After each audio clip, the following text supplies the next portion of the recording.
know I told you that I don't love you. I'd be better off with someone new, but I take it back. Won't you let me take it back?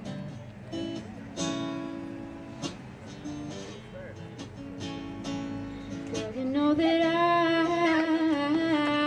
still love you, and you know that I'm so alone. I don't know why I told you that I didn't need you. Can't you see that, baby? I was wrong. That was cheating! You're right! You cheated! I'm being it! That's wrong!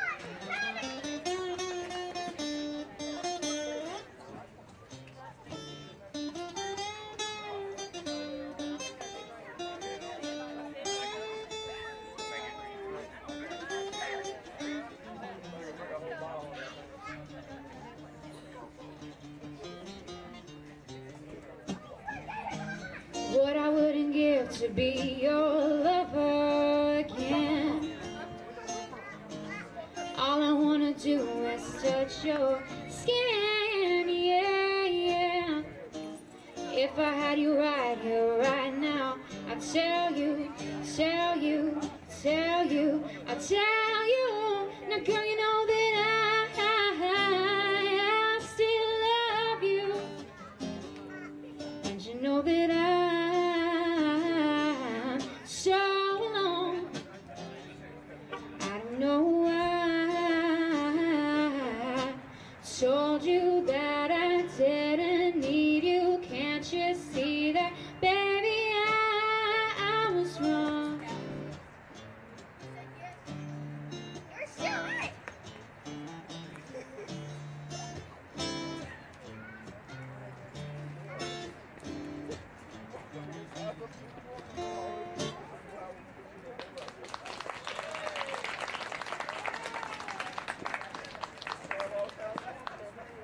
Thank y'all. This next song, it's a song that Sturgill Simpson covered. I'm a really big Sturgill Simpson fan, and this is called Long White Line.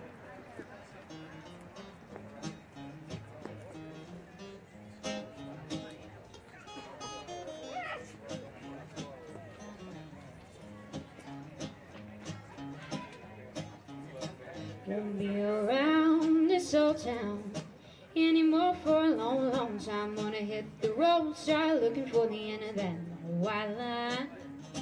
Gonna hit the road, start looking for the end of that long white line. When I woke up, my baby was gone. Without her, I ain't got no home. Gonna hit the road, start looking for the end of that long white line. Hit the road, start looking for the end of that long white line. Went to the bank to get my dough. I don't care where I go. This old rig is humming and rolling, she's doing fine. If somebody wants to know what's become of this so-and-so, tell them I'm somewhere looking for the end of that long white line. Tell them I'm somewhere looking for the end of that long white line. New York City, Old St. Joe, Albuquerque, New Mexico. This old rig is humming and rolling, she's doing fine. If somebody wants to know what's become of this so-and-so, tell them I'm somewhere looking for the end of that long white line. Tell them I'm somewhere looking for the end of that long white line.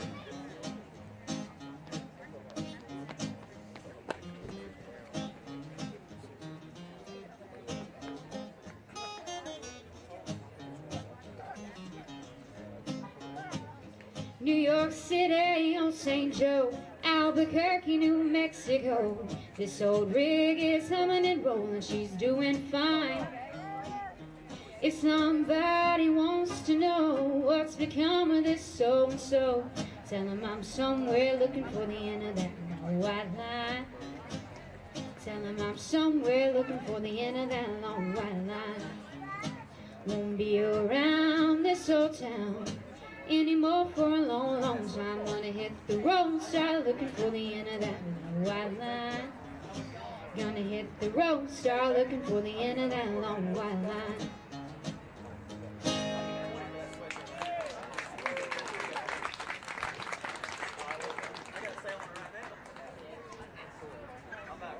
Alright, thank y'all. This next one is actually an original song that I wrote, and I actually got to record it last week in my cousin's best friend's studio, so that was really cool. Thanks, Ryan.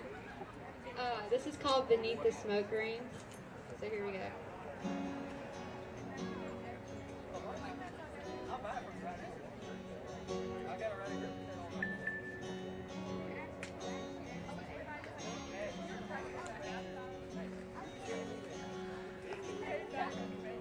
On the outskirts of Houston, as the cold wind blows, the rain fell hard and washed out the roads. My skin feels thin, I feel every last drop. As the last gust of wind, I know I can't stop. Beneath the smoke rings, my dreams are turning to dust. They're left all alone to wither and rust. And I'm coming home now, thank God above. Beneath the smoke rings are the real things that I've learned to love.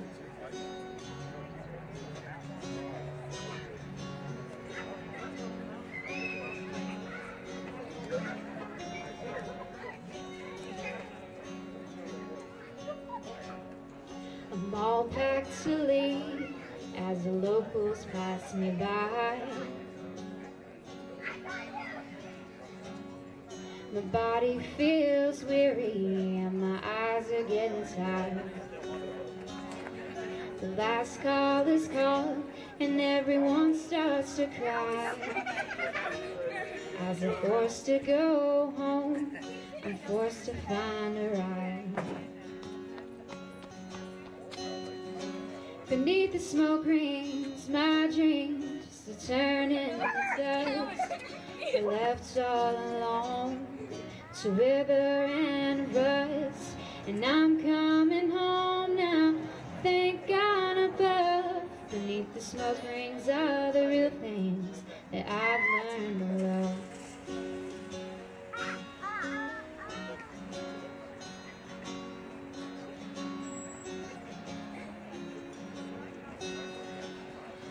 Across the state line with the hole in my soul, to continue on east till I make it back home.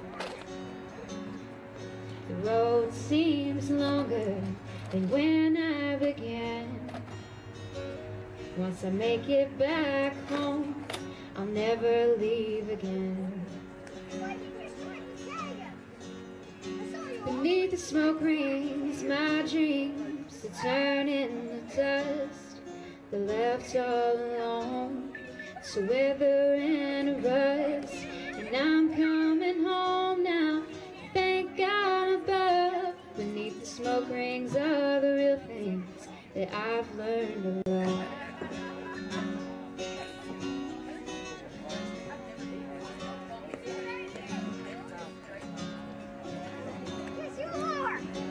Beneath the smoke rings, my dreams are turning to dust. They're left all alone to wither and rust. And I'm coming home now, thank God above. Beneath the smoke rings are the real things that I've learned to love.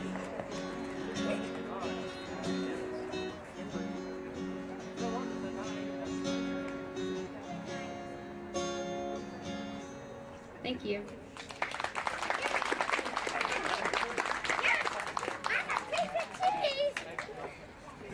Alright, right, this next song is one everybody will be familiar with. It's Landslide by Fleetwood Mac. And I'm a really big Stevie Nicks fan, so I always try to work her into my set.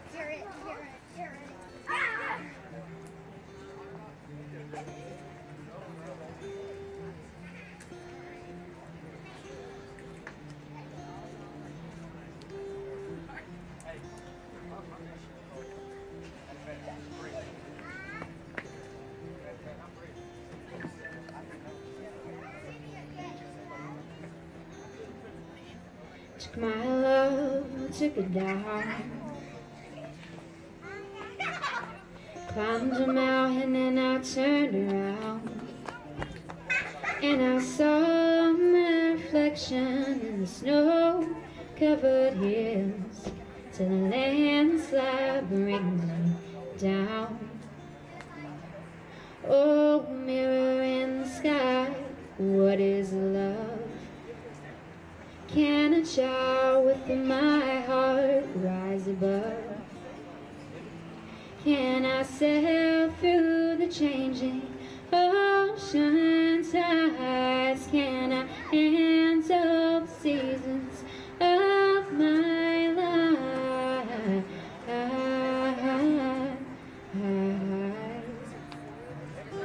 Well, I've been afraid of changing, 'cause I built my life around you.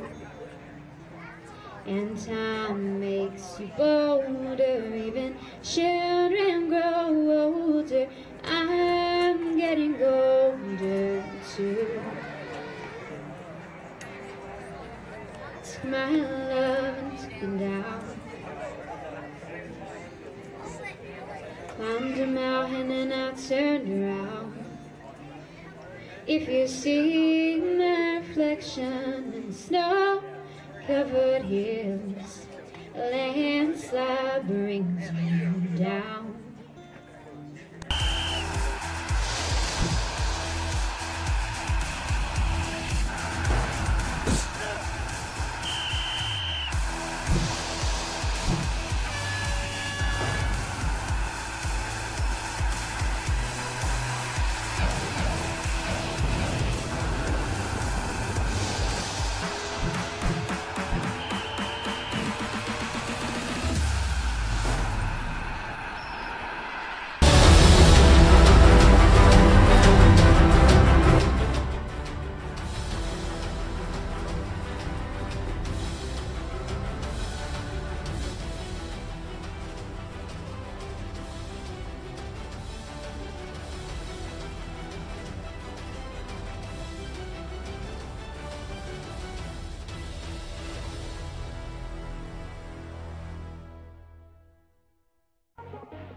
My name is Sean Clark. I'm sitting in for Les Perrault on the Coach Roger McDonald Show. Good evening and welcome to the Roger McDonald Show. I'm joined today by defensive coordinator, Coach Floyd Graham. Welcome, Coach. Thank you. Coach, a little bit of a different approach this week. You know, first time in a long time that Carroll's had a bye week that I can remember in the middle of the season. But before we get into what our preparation was and recapping of the past 2 years, I want to give you a little rundown. We know that you've been gone for a couple of years and now you're back with us, and we're happy to have you back. Tell us a little bit about where you went, what you've been doing, and how we came back to get you back part of Carroll staff. Well, when I was here before, I was the defensive line coach, and I worked for Coach McDonald and Shelby Davis on the defensive side of the ball. And then I returned to Tampa, Florida. I needed 2 more years to retire from the state of Florida, so I was able to do that, and very, very fortunate to come back here and actually receive a promotion as defensive coordinator. Yeah, and you're in that promotion. You're taking over a defense that gave up less than 10 points a game last year. But on the flip side, they also left you with 8 seniors that have left, and you're returning only 3 starters to your defense. So talk a little bit about what you are looking for to get out of these guys that are taking over new responsibilities and new roles within your defense? Well, some of the things that I'm very impressed with is their work ethic. You can tell that what has happened for the past 2 years that I've been gone is they have instilled an unbelievable work ethic in those seniors that graduated. You can tell that they just passed that on and passed the torch. Like you said, they averaged less than 10 points a football game. We've given up 7 points the first game and 6 points the week after. And even though we are playing with 8 new kids and 4 sophomores that are starting, I'm really pleased with the effort, and they have a winning attitude that is well, they don't know any different. Exactly. You know, a lot of times good football teams are built on the attitude of the kids, and they don't know what it means to be on that other side of the win-loss record. But I just wanted to talk to you a little bit. Are there any key players that you look for leadership-wise that you're leaning on to help those younger guys? 4 sophomores on the defense is a lot. Mainly there's 2. One is Torrey Mulkey, which is our starting corner. He started last year, and he is a senior. And then Jake Patterson, which is the inside linebacker. Jake started actually as a freshman when I was here before at outside linebacker. So Jake has a tremendous amount of playing experience in that leadership role he's taken over, because we do allow our Sam, which is the inside linebacker, be the quarterback of the front, and then of course Torrey be the quarterback of the secondary. Yeah, Jake's been, you know, I had the fortune coaching responsibilities, coaching a little bit in middle school. He's a great young man, great leader, hard worker. I like to call him the Swiss Army of Carroll football. I think he's played guard, tackle, fullback, tight end, outside linebacker. So it's good to see him take on that leadership role and be a leader among the defense. So it's good to hear his name, that he's doing all those things that we expect of him. Coach, I'd like to talk to you a little bit. You know, new coach coming back, or new to these kids, defensive coordinator, new position for you. Had some turnover in the coaching staff as well. Look back on that Booker T. What were your expectations going into the game, and how do you think the kids performed during that first ball game? I think they performed very well. We had a drive that was the very first drive. Booker T drove the ball short field, 30 yards, because they had a good kickoff return. We came back and made adjustments, and we gave up 1 first down after that point. I believe the total amount was 74 yards of offense that we allowed, and that 1 touchdown, which was, like I said, a short field. I think they responded very well to my style compared to Coach Davis's style. I personally am loving life because I feel young again. Instead of being a head football coach, just being able to concentrate on one side of the ball and not worry about anything else but that one side of the ball. And of course, Coach McDonald and I have known each other for years and get along, so he knows. I know his expectations, and I'm very happy to be a part of it. Yeah, and I know I joked with you, you know, opening drive of the football season to give up a touchdown, but yes, it was a short field, and you know, I think we got that corrected the next week. What were some things going into that next week that you wanted to work on from a defensive standpoint? I wanted to work on our pass defense a little bit more, going against Russell County, because I felt like we were giving a little too much cushion. We were primarily a cover 3 team, but we were given a little too much cushion. And then when we get to Russell County, I believe that especially the second half, whenever they were getting behind, they had to throw more, and we were very successful the second half with that. The first half, they did unfortunately have a pretty good drive and score on their second drive. But we went in at halftime and made a lot of adjustments because they're a wing T team. You have to make adjustments with that. We had to do something about these pulling guards all over the place. So we made some adjustments and made some different slants with our front 4. Coach Matheson and Coach Jackson did a great job coaching them up as best we could at half. And second half, I believe we gave up 33 yards the second half. But one of the things that helps us defensively is our offense, because also that first half, our second half, beginning the second half, we intercepted the ball, and then we had a 99-yard drive, and it was all Jonathan Fales. And whenever you have that type of thing happen, it really helps you out defensively. Yeah, I would agree. You know, I got one of them big boys that comes home, and I think they were more proud of holding the football and driving it 99 yards than I've seen in a while. Yeah, when Jonathan came off the field, I said, you know what, that was a lot of fun to watch, man. Yeah, we are. We do like to grind it out. We do like to give the other team trouble. And from a former coach, I'll tell you that demoralizes you on the opposing sideline when you got a team that's just getting 4 and 5 and 6 yards, and then those 6-yard runs turn into 12-yard runs. It will defeat you. Like I said, we were coming off a bye week. 2 games under your belt, 2 games under a lot of new kids, different positions, and new starters on the defensive side. Talk us through what y'all did bye week. Well, first of all, we tried to get a few kids that were banged up. Nate Ward, our outside linebacker, had a little ankle issue. And a few kids, of course, Jonathan, he needed some rest. I think it's great the fact that we had this bye week when we needed it, because we do not have a lot of depth. We have a good, solid starting first string and second string. I mean, first string offense, first string defense. But after that, I mean, we have to start borrowing each other. I mean, my number 2 defensive tackles are starting offensive linemen. So the fact that we had this at this point right before our first region game is great. We were able to give them an off day for the Labor Day. And then we gave them an off day for Friday. We just went in and worked out. And then the coaching staff went to go scout Tallahassee last Friday. All right. Got through bye week, go through scouting a little bit. My phone was blowing up. Tallahassee, Greenville, good ball game. Gives you an opportunity to see 2 region teams. Talk to us a little bit about what you saw and what you expect. I expect a lot of different formations as far as trying to defend. A lot of different formations. Athletically, they're very good. They have 3 or 4 kids that can run the ball. They have a quarterback. Actually, they have 2 quarterbacks, and they'll interchange those guys. They run something called a Notre Dame box, which you hardly ever see anymore. Unless it was 1960. Exactly. They run that from time to time. They might be in a spread. They might be in twins open. There's so many things that we've had to adjust defensively this week.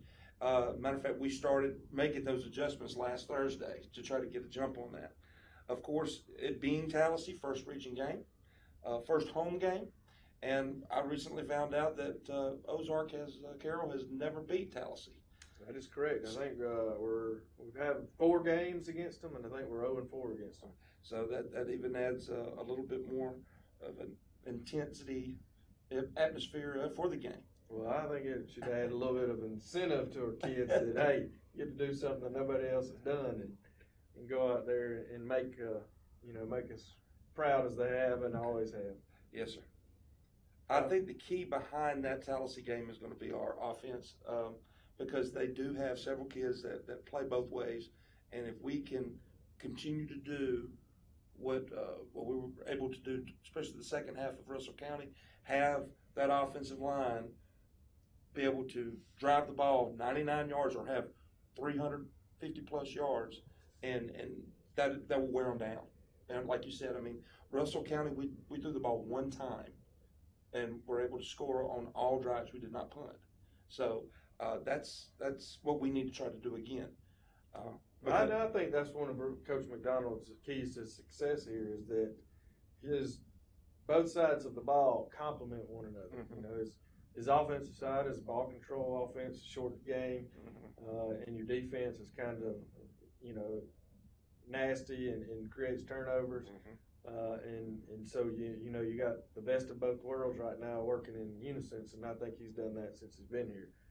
So it's really exciting for us, because we know what to expect. Defensively, if we get a turnover, we know it's going to be one of those where the offense gets y'all some rest and usually turns into some points. So with that being said, big week, big home game. I'd like everybody to come out on Friday night and support our Carroll Eagles. As with always, the Coach McDonald Show is on Wednesdays at 5:30. Again, remember to come out and support your Carroll Eagles. Thank you.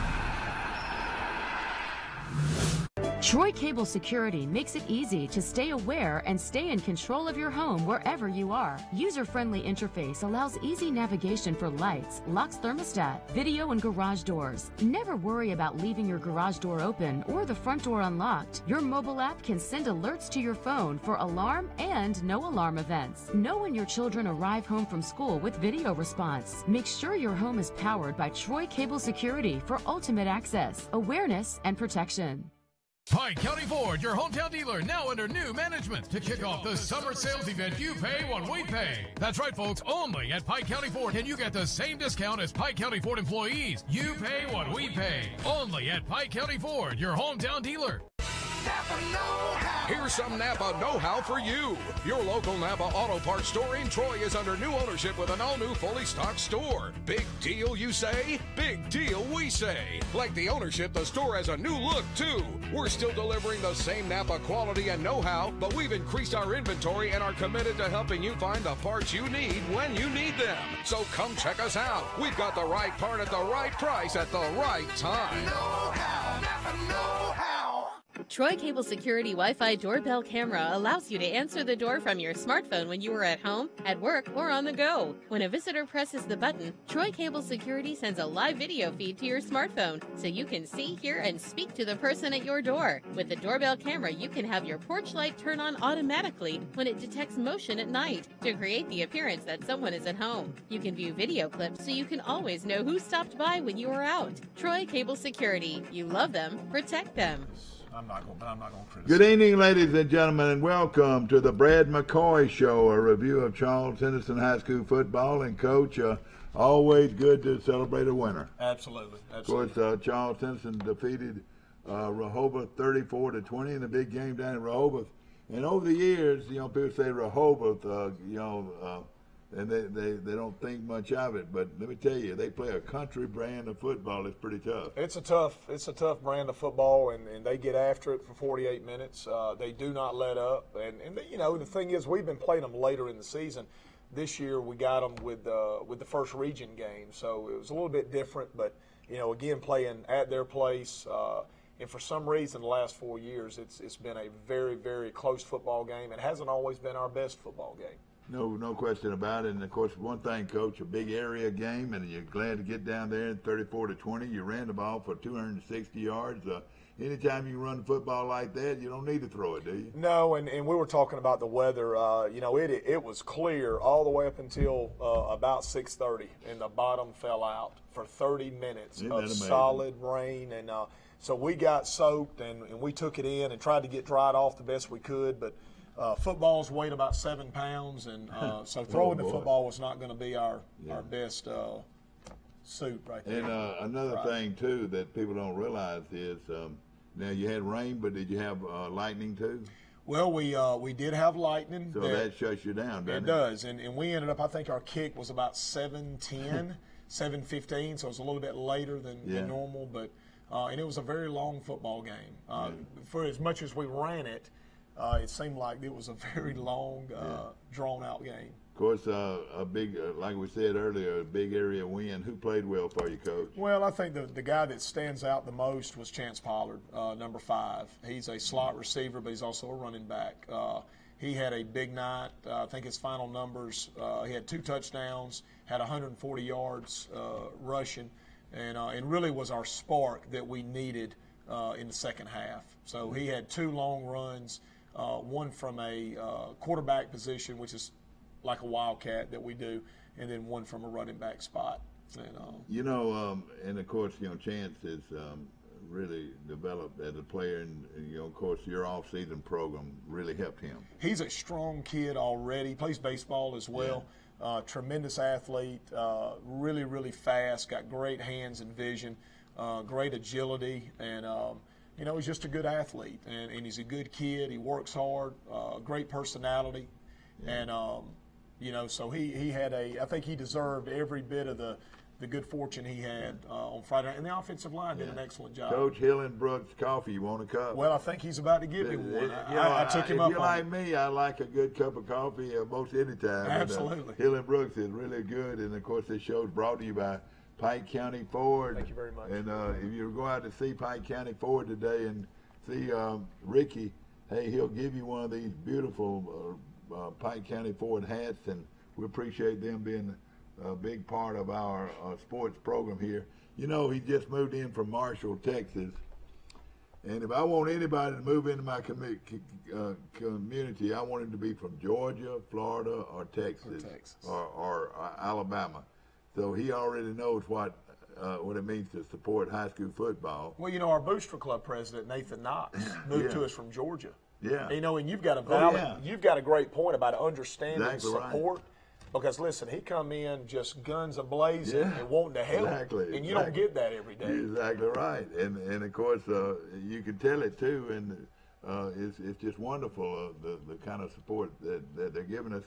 And of course, Pike County Ford, wants to do everything they can to help support high school football in downtown. Yeah, and we've had nothing but good support from all our automobile dealerships, it seems like. You know, whether it be Pike County Ford or Bill Jackson Chevrolet or Jason next door. They're at the Dodge place. Alabama, Dodge, Chrysler, Jeep, and Ram trucks. Been really good. Great people, and of course we appreciate all the support of all our local businesses. High school football is a part of you, whether you realize it or not, because so many people watch it, and like every week, Coach, I sit down and I look at all the scores, and it's just almost like they're glued to my mind. I can remember that and can't remember anything else. But I kept up with you this game throughout the. Of course, we opened up with a pretty big lead and then just sort of settled down, didn't we? Well, the thing about this football game is, we talked about the conditions and the wet field and wet football, and the thing is we actually fell behind early with a blocked field goal, believe it or not. We have a 14-play drive, and we don't punch it in. We line up to kick the field goal. They block it. I think the snap was a little bit mishandled. And they return it for about 96 yards, and that's how we started this game. And we actually fell behind 13-0. And we scored later in the first half, and then we finally got our bearings straight and made the adjustments and then pulled away in the second half. Something I've noticed about your team, Coach, and it means a lot toward winning, especially when you play the Enterprises like you did and so forth, is your line offensively and defensively up front.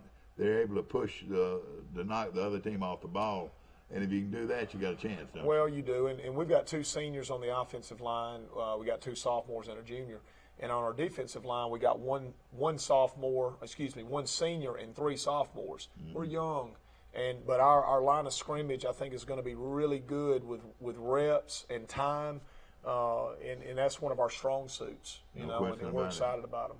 Of course, there was a big crowd down there, and of course, they're not playing in the old stadium like they used to. You remember the old stadium? That's down where there? I played. I played in the old stadium. Yeah, now they got a brand new. And it was typical of the way old stadiums used to be. But let's get into the action of this game between Charles Henderson and Rehoboth, the Rebels.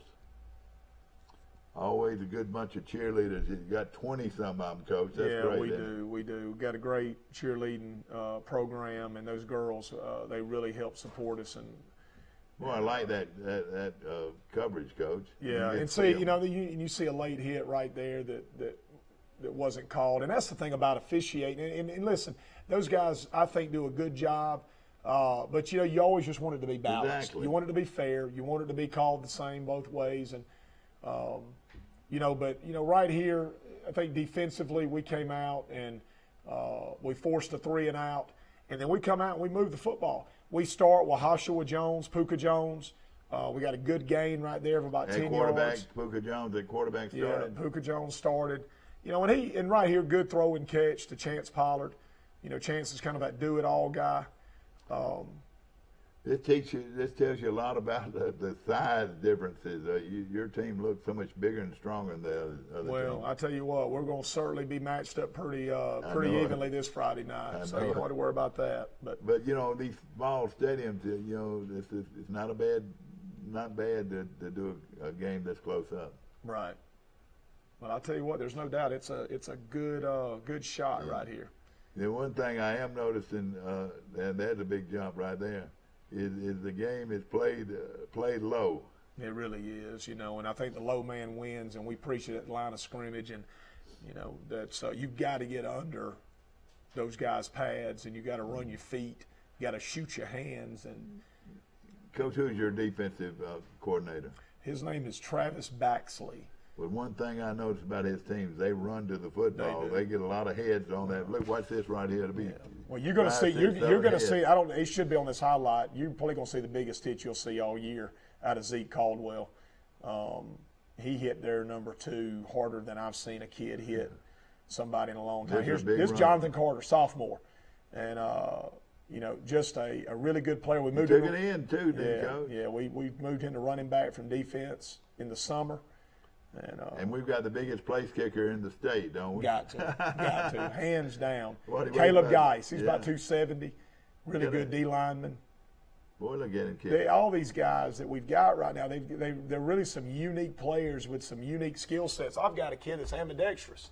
They can throw the ball as well left-handed or right-handed. He's a receiver, Sean McKinney, number 11. Need to make a picture out of him, don't we? That's right.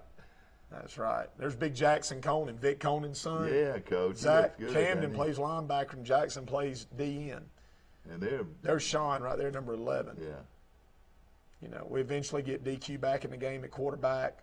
There's a pitch to Jackson Giles. Well, it's great to know that you've got that kind of backup quarterback that can do the job and put DQ at skill positions. Yeah, you can move him around to receiver, quarterback. And who's this, Coach? This is Chance Pollard. Yeah, this is out of our short Boy, yardage set. He just outruns folks. He just outruns them. He's fast. You're going to see him again in a minute, and then he takes another one to the house. Coach, you got a giant left guard there. Who is he? Ryan. Well, that might have been either Will Reed. That was Ryan Barnes. Excuse me, sophomore. Yeah. And now here we get it and take it in for a touchdown. Yeah, and they end up calling this. There was offsetting penalties, and you know, but luckily, like I said, we were able to keep the score. Again, look how big this kicker is for Charles Henderson. Good kid. You know, I tell you, the personality of our football team, I really, really like. They're hardworking guys. They all seem to get along every day, pull for each other. And bingo, is that a big hit? Bingo. That was not the big hit. But that was a big one. And, you know, again, running to the football. Defense is running to the football and tackling. Here it is right here, and there goes Chance. And he's off to the races. Boy, I tell you, he's not a big guy, though, is he? How much you weigh, you reckon? He's about 160, 165, but he's yoked up. He's a muscled-up kid and very great, you know, really good hips and good feet. Strong playing upper a lot body. of young kids, too, Coach, so it was a good bus ride home, wasn't it? Yeah, it was. And here's Tyrell Jones, I think one of the best safeties in the state. He can cover from the middle of the field, sideline to sideline. And he runs back your kicks a lot, too? You know, we don't use him as a punt returner much. Chance really takes on those duties. And who's 24 there, Coach? 26 is Jonathan Carter. Yeah, it was 26, Jonathan Carter. There's DQ, and there's another late hit right there that I was arguing about. Well, you punted from way deep in their territory, Coach. Yeah, and we were able to pin them right here. You sure did. Yeah. Chris Maxwell. That was Elijah Caldwell, 24. Oh, 24. I'm sorry. Yes, Elijah. La, as we call it. I'm taking advantage of my catch, man. I love it. Yeah. And of course, we get DQ takes it in for a score right here on a speed option play, and I give Will Reeves a little bit of credit right there. He saw that play, and he actually ended up calling that one. You want your linemen, to be smart and understand the offense, and my linemen, they really do. We take a lot of pride in. Well, it was a big win, 34-20, and it's good to get that big area win to get started with, and of course, did you get out of it without any injury? Yeah, one of my linemen, Sam Knox, he tweaked his MCL, and we ended up getting him fitted for some braces, and he's been at practice all week, but he did hurt his knee a little bit, which has been kind of a nagging injury for him, but we've got him fixed up. Of course, this show is brought to you by Pike County Ford on the bypass right here in Troy, where, ladies and gentlemen, they'll beat anybody's price on a Ford 150 truck. And of course, Coach, you and I both pick up truck guys, and they don't make them much better than those. I've had a Ford. It was a great that pickup 150 is a great pickup truck, and of course they've got a bunch of them for sale down at Pike County Ford on the bypass. I think they ought to do like they do Nick Saban and Gus Malzahn and put us in a new one. You know, I'll take the blue and you take the red one. Exactly, no question about it. Of course, ladies and gentlemen, it's been raining all day long, but now, Coach, one thing about Charles Simpson High School is you're one of the very few schools in the state of Alabama that have an indoor facility. Well, our schedule could not have worked out any better. We actually decided this week, which we practice in the morning and afternoon, and we had moved meetings and weights to more in the morning, but this week we chose to go outside every morning because of the fear of rain and how much rain we got on Monday in Troy, transferring from the grass fields to the stadium. Yeah. And we got every practice in. So we practiced in the morning from 7:30 to 9:15. We were inside for a lot of meetings and walkthroughs and video, and it worked out great. So we dodged that rain. Coach, of course, you go down there, and of course the marching band makes the trip there, over 100 this year. I think that's great that he's building that program, Mr. Burkett, and then of course your cheerleaders, over 22. There are a lot of mamas and daddies that go to these games, and you're developing quite a bit of oneness, aren't you? Well, I believe so. And I think that's something that we talk about a lot. We preach it, and we explain to parents at our annual parent meetings that we need everybody. I mean, there is some type of role that parents can play in a lot of ways. It might be concession stand, it might be making peanut butter and jelly sandwiches, it might be whatever. What day do they do that, Coach? Well, they typically do it on Sundays, and they have it ready for the week, and our boys, they eat a lot, if you could imagine. And and that peanut butter and jelly gives them energy too. I think that's great. Good protein source. And we want to thank our guy at the peanut plant too. Golden Boy Foods. Wow, what a sponsor! He is a great guy, and he's of course very instrumental in supporting all of our high school football teams. Coach, of course, you get through this one 34-20, and it looks like your team is playing with a lot of confidence. But this week, of course, you host one of the top teams in the state. Tell us a little bit about that. Well, Oxford High School, up near Jacksonville State University, was the third round, 12-1 team last year. They were undefeated going into the third round of the playoffs.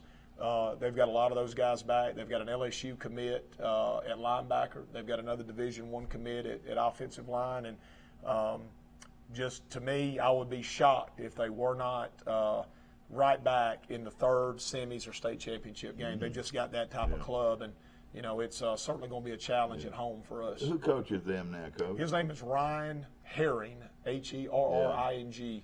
I don't know Ryan personally. He's been there. I think part of the Auburn Herrings, that came out of Auburn. Could be. He's been there about 3 years. And Oxford went through a slump a few years ago, but he's got them suckers right back into where they used to be. And Josh Niblett coached there for a while, I think, didn't he? He did. He did. Had an undefeated season. He coached season there before he went to Hoover, I That's believe. exactly right. And Oxford's a beautiful place. They got a beautiful school. It looks like a cathedral. Well, you've got Anniston, and of course Anniston High School is not what it used to be, but it was a big school, and everybody moved down and developed Oxford. That's where all the population is now. Beautiful. When you go by this school, and I talk about cathedral-style columns, it's a two-story, beautiful complex. Overlooking Keisha, the mountains. But they come here, and when they come here, Coach, they're going to be looking around. They're going to be looking around at all of this beautiful stadium and this new end zone and all that.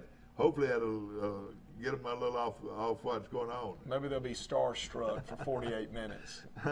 Well, tell us how you ended up playing a team like this. Well, I believe one. I know this. You don't duck them. It's no question. We don't duck them. We just, again, just like we thought about the Enterprise game. One location played a key in that one because it's 30 minutes down the road. But it would be a great challenge. Oxford was one of 4 teams in the state of Alabama that had September 14th off. Yeah. We all draw bye weeks in our region meetings. And there was Baker, there was Carver of Montgomery, there was Oxford, and then there was Gulf Shores. Well, we all of them, and we talked, and I just I thought we'd had it worked out with Gulf Shores. They ended up playing someone down in Florida, and then me and Coach Herron started talking, and I just thought that if you really want to find out where you stand, if you're a 5A program, trying to build and trying to identify strengths and weaknesses, play Oxford High School. No question about it. It can't help but make you better, Coach. And of course, you've got a good football team, and so far, except for Rehoboth, you went after Enterprise and played them very good. In fact, after watching that film, you could have very easily beaten Enterprise in the first game. Well, we got a lot of answers from that game, and I think that our guys believe that we can go toe-to-toe. Sometimes when we play these bigger schools, depth becomes an issue. But, even against Enterprise, depth didn't play a part. Yeah. I mean, we had every chance to compete and win that ball game. We had a lot of mistakes. You can't do that against Enterprise or Oxford or any other top-tier program. And one thing, too, is, you take a team, like this, like Oxford, and your team,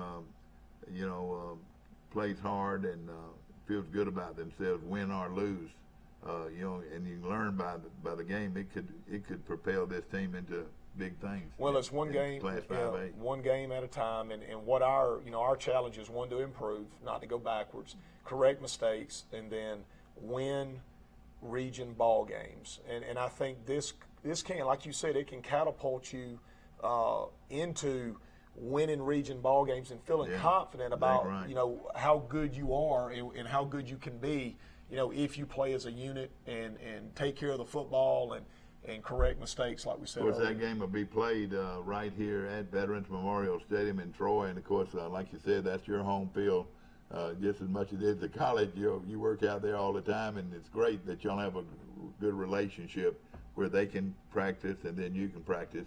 Now, do you ever go out on their grass field at all? No, typically we don't. I mean, we're about to break ground here in just the coming weeks on a new practice field. It's going to be really nice. It's going to be really nice and really needed. And there's been a lot of hands, whether it be the city of Troy or the university or the Board of Education, that have also supported that need, and it's something we've been working on for 2 years, and I think we're going to see it come to fruition by the first of the year. And it's our obligation as a community to provide what it takes to put a winner on the field. And this is very important. Well, it is. Any program that you're going to put on a. Before now, you've been having to either go to the middle school or go to the Veterans Stadium to practice. That's right, and sometimes we have to use the band field. Yeah. And that's just that's the cards that we're dealt, and we don't complain about it. You just make it work, and our kids have done an excellent job in that, and and now I think we're going to be able to get that field and have it, and the kids are super excited because now we can walk out our door and practice. Of course, you know a lot about your team already, but what have you learned that you feel like can really help us win some games? Well, I think it starts with. Have you got your skill players down pretty much? Yeah, I mean, I think position for position, we know exactly who needs to be where, but I think what is going to enable us to win ball games is the culture of our team, the locker room, intangibles, things that really you don't coach. They either got it, they either got that camaraderie or they don't. And this group seems to have that. And you can tell it whether it be in practice or whether it be in the game. That's what we've seen in 3 weeks. And, we pray that it just continues to grow. Yeah. Right now, if you, of course, I'm going to ask you this too. How many people do you play both ways? Very few, is that right? Well, right now we've got 3 guys. 3 guys. 3 guys that we play on both sides of the ball, and that's not that's only in special sets. It's Javon Trez Allen, Cole Coppage, and Tyrell Jones are the 3. Now, we practice guys more than that. We probably practice about 12 on both sides of the ball, but so far it's not been a situation where we had that. Of course, this is every coach looks over your strengths right now. Would you feel like your strength is on offense or defense right now? Well, I think early on, you know, your strengths are always defense. You know, at least that's what I think. I mean, our strong suit, I like to believe, is one, the quarterback position, is a guy that in DQ Tony that's very capable. And got to play well. He's got to play well. But our line of scrimmage comes in a close second. But that's where we put our emphasis. Is you got to win the line of scrimmage. And I like our offensive line. I've got about 8 guys that we roll in and play. Sure. On the defensive side, there's roughly 6 guys that play up front. And I think that's the 2 groups that have to have great performances every Friday night for us to have a chance to win. No question about it. And, of course, I know you've been pleased. It looks like you got some depth at your running back position now. Do you like your linebackers? I do. You know, Javontrez Allen, I think, is one of the best in the state at the Sam position. Zeke Caldwell, which is a junior, and we got Camden Conan, that's a senior, and all 3 of them have been playing really good. And there's a couple of guys in a Keyston Hill that's a junior that rolls in some at linebacker, and you know, and I think that we've got enough depth to get that done. How about your secondary? Well, again, Cameron Martin, Tyrell Jones, J.B. Sanders, Malcolm Hall, both corners and both safeties have played really good. I think we'd like to see our corners become more physical in the run game. They got great coverage skills, but we've all got to be able to tackle on defense, and that's something that everybody's got to be willing to do. Of course, this is a big offensive line. One of them is your own son. How did he gain so much weight so quick, Coach? Well, if you look, I mean, our grocery bill, Mike. I mean, we feed them, and I think every one of all my O-line parents, I know that they eat them out of house and home. But we, you know, and look, we make them guys know how important they are, and that's something I believe in. And you know, me being an O-line coach, we talk about it, we kid them about it, and we put nourishment. It means a lot. Well, it does. It gets their mind off that and gets their mind on. Of course, I know you like Will Reeves, and of course he's a big kid that can play a lot of positions. He's very, very valuable to you. Well, you know, and it's not even about the size. You know, Will's a 6'4", you know, almost 300 pounds. Zach Jones is you know, the center. He's a center. He's 6'1", real light guy. He's only about 200 pounds. But the leadership they bring to that meeting room and that locker room is you just can't replace that. Man. Tell me a little quickly about your feeder program, Coach. Your junior varsity beat Greenville yesterday. Our junior varsity beat Greenville on Monday. They're 2-0. They beat Dothan and Greenville. Our middle school is 3-0. So you spend a little time with them, getting some coaching. Is that right? Yeah, well, absolutely. I mean, those guys take up a lot of your second reps in practice. We've worked with them just like we've worked with the ones, and because we know that they're a snap away from having to play. But this is the first time in a long time that we've been sitting 3-0 at the middle school and 2-0 at the JV. That's great. And so I'm very proud of all our coaches and players alike. Right now we do have when they're successful, those feeder programs are successful. They're can't wait to put on that varsity helmet and get going. And I think you got everything going in the right direction. We hope so. Big win this week, 34-20 over Rehoboth. And of course, tell us what your plan will be. What time do you have your pregame meal? Well, we always eat about 3 o'clock, and we'll have a pep rally there in the gym. And I tell you, that's something that one of our teachers, Kerry Rice, has done an excellent job with, getting that enthusiasm and support there at the school. And the one at Pike County we did was awesome. Got everybody really involved, and we'll have another one for Oxford, and then we'll go eat in the calf. Miss Peggy, I tell you what, if you've never met Miss Peggy Reynolds, she's amazing. And she stands about 4'0", but the kids love her, and she's always behind the scenes, but that food's always ready and on time and really good to eat. And you get that extra roll, don't you? I get the extra roll every time. She actually fixes me an extra plate and has it ready for me, Mike. Well, listen, congratulations, Thank Coach, you, and may you come back with a big victory this time, this station, next week for the Brad McCoy Show, a review of Charles Henson High School football. Go Trojans!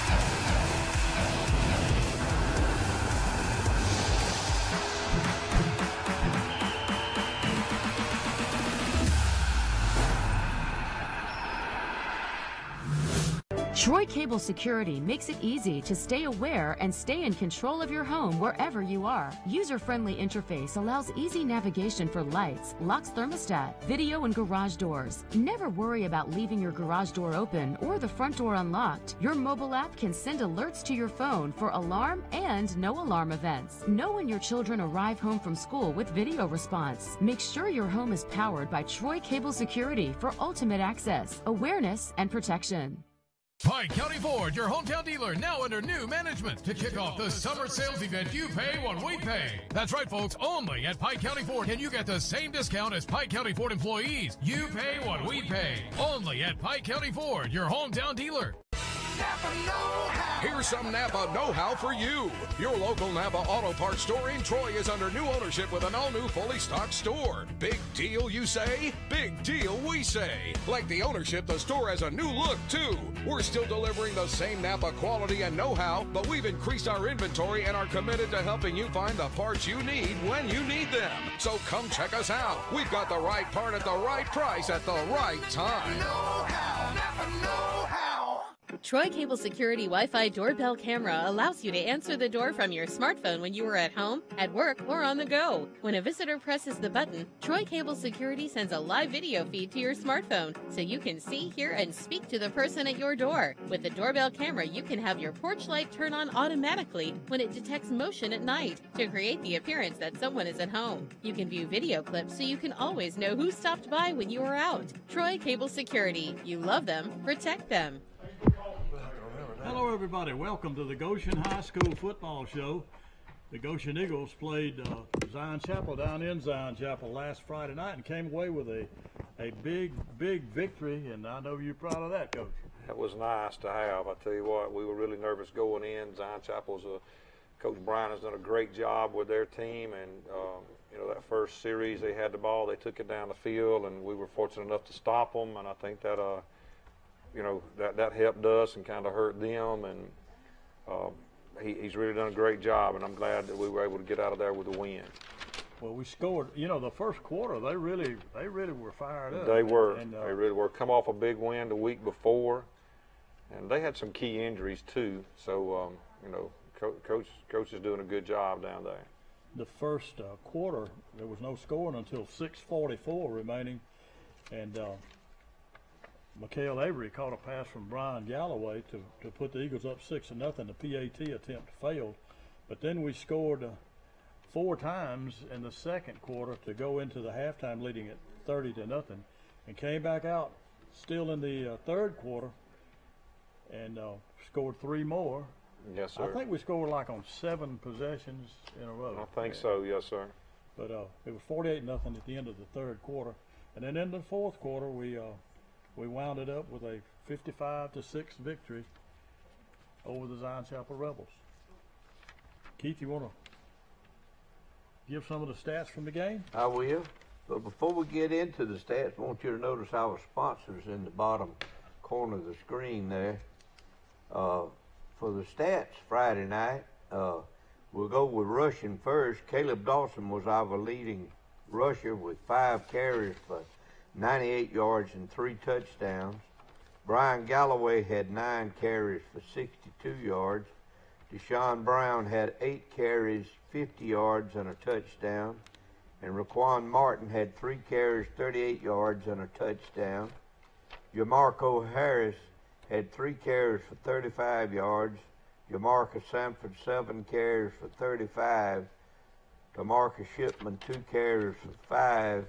And Taquan Hodges 2 carries for 3, and we had a total of 41 carries for 311 yards and 5 touchdowns. In the passing department, Brian Galloway had 10 attempts and completed 8 for 139 yards and a touchdown, no interceptions. Will Snyder came in the ball game in the second half, and he attempted 2 and completed 2 for 34 yards and a touchdown. So we had a total of passing yardage, 12 attempts, had 10 completion for 172 yards and 2 touchdowns. In the receiving department, Jamarcus Sanford had 3 catches for 64 yards. DeMarcus Shipman had 2 catches for 39. McHale Avery had 1 catch for 34 yards and a touchdown. Dakari Pelton had 1 catch for 32 yards and a touchdown. Trey Dix had 2 catches and 2 yards, and Sherrod Thomas had 1 catch for 2 yards. On the defensive side of the ball, Trey Dix was our leading tackler with 4 tackles. McHale Avery had 3 tackles and 1 assist. Cameron Baker had 3 tackles, and Mason Calhoun had 3 tackles, and Caleb Dawson had 2 tackles, 1 assist. He also intercepted a pass and returned it for a touchdown. So that's about our stats for last Friday night. Caleb Dawson had a breakout night. I think he scored 4 touchdowns, 3 offensively, and a big pass interception. He did. Caleb really did a good, and he was sick that night too.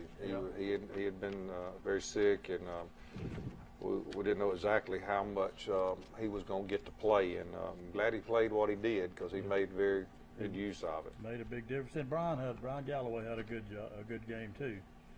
But I guess the only disappointment, I guess you'd say, in the whole thing was a number of penalties that we had. That's something we got to work on, and believe you me, I think the guys will think about a little bit of the time that they spent with Coach D and myself this week with the running that they get to do for that. You know, and some of those things are not called for.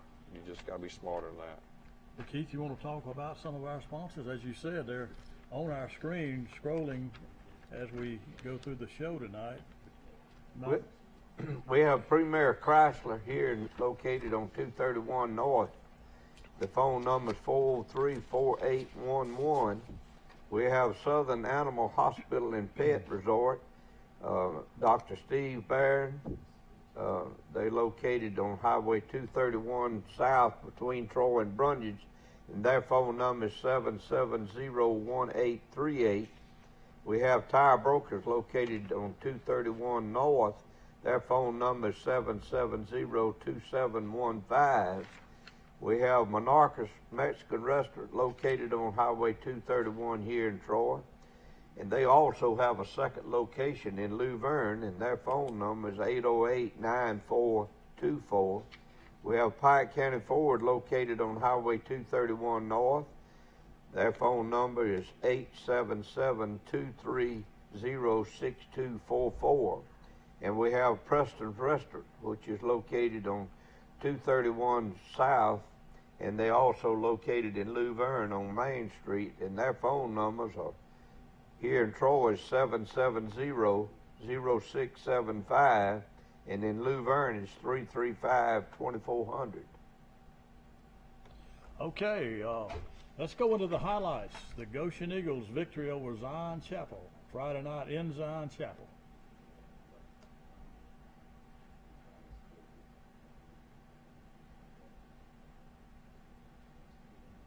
Cheerleaders do a great job on getting that run through ready. Here's Brian scrambling around. Good block back on by Dante Dawson. A good throw and catch right there by Brian and Jamarcus Sanford. Here's Jamarcus.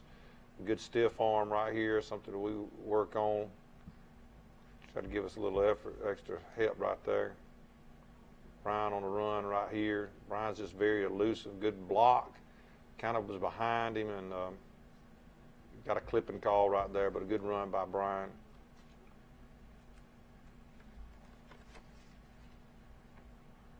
One of those penalties that we got to do without.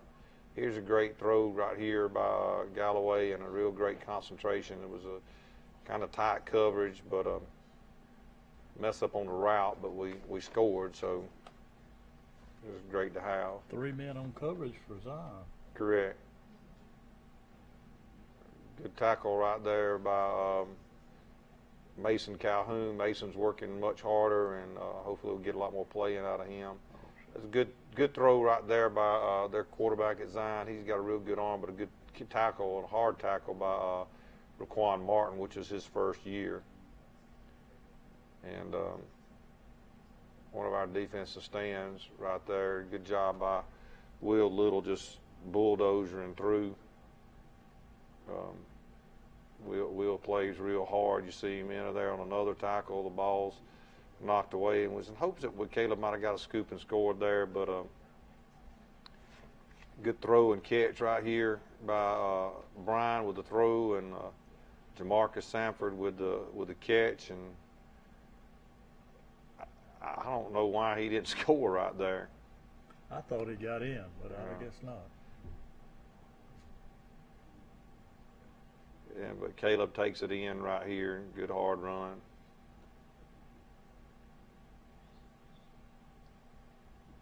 It was hot Friday night too. Yeah, it was. Very It was hot. steamy. Jamarcus Sanford right there with a 2-point conversion that gives us up. This is up 14-0 there.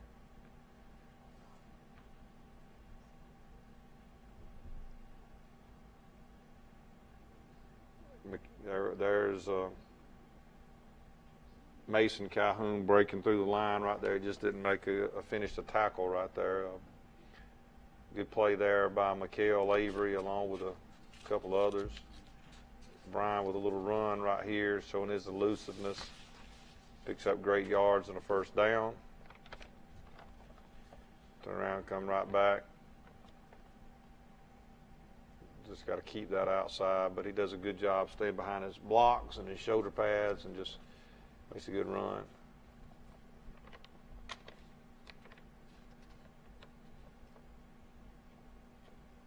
Likes to get in the end zone right there. We just got to make some better blocks. And then here comes Raquan Martin plowing his way in for the touchdown. Caleb Dawson comes up with 2. And I know people question why we went for 2 early. We were struggling with the PATs. Want to get a little bit comfortable with our lead. Almost a great play right there by Tamarcus Shipman. He's usually got great hands. Just put the wrong up. Raquan Martin, again, his first year playing football for us. He's an athlete. He's got a lot of potential. He really does. He and Dakari Pelton, both of them in their first year, along with Tamarcus Shipman. So this play right here, Caleb Dawson come to the sideline and said, "Coach, this will work."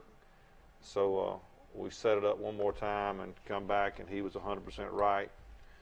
That was a play that we had in last year for Leroy, and we didn't use it, and I wished that we would have. Should have used it. You know, Caleb shows a lot of speed. He does. Some of his runs. And here's a great kick right here by Jalen Hall. Jalen's been working real hard to get better at this each day, and great for him to have a touchback right there.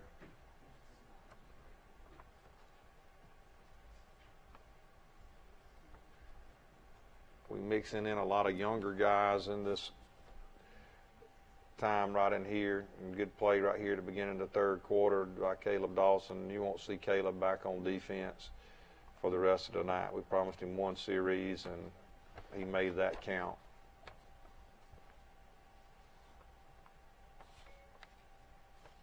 Good play right here by Mikael Avery, dislodging the ball, and a recovery right there. And you know, thing that didn't happen for us the week before happened for us this week. And here's Caleb running the football, but he's not going to be on the defensive side.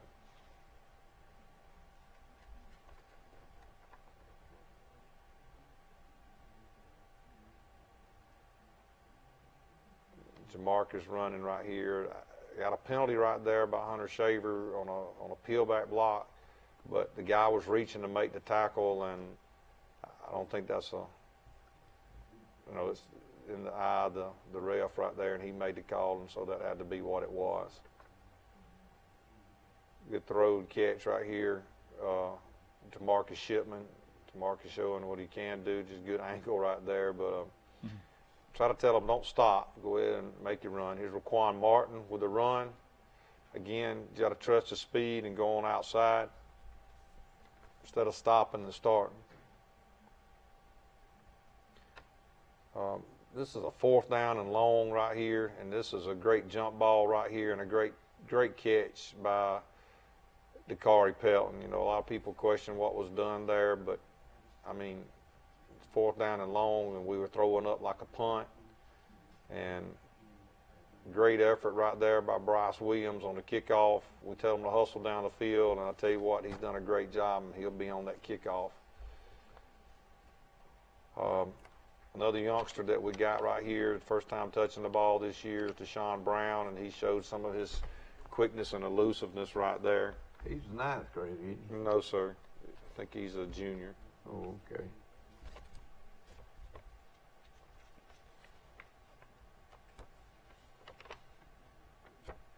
Almost a good play right there by Bryce. Good play right here by a group of Eagles. We just, Will and Trey has got to finish that. This is where Will got to do his little extra running right there, not paying attention to what's going on. Glad that Zion scored, but yet disappointed that we didn't do our job and not let that happen by missing a snap. And here comes Deshaun again with another good run. I think we had a penalty there and backed it up too. Jamarco Harris right here, which we're trying to learn to teach to be a little H-back, fullback kind of guy, and he's got the talent to do it. He just got to buy into and work a little harder at it. He's a very strong runner.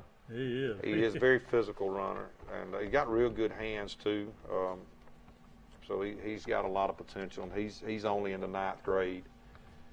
So Final score: the Goshen Eagles 55, Zion Chapel 6, and more importantly, a big region win. So you're 1-0 in the region right now, and you want to do some more sponsors?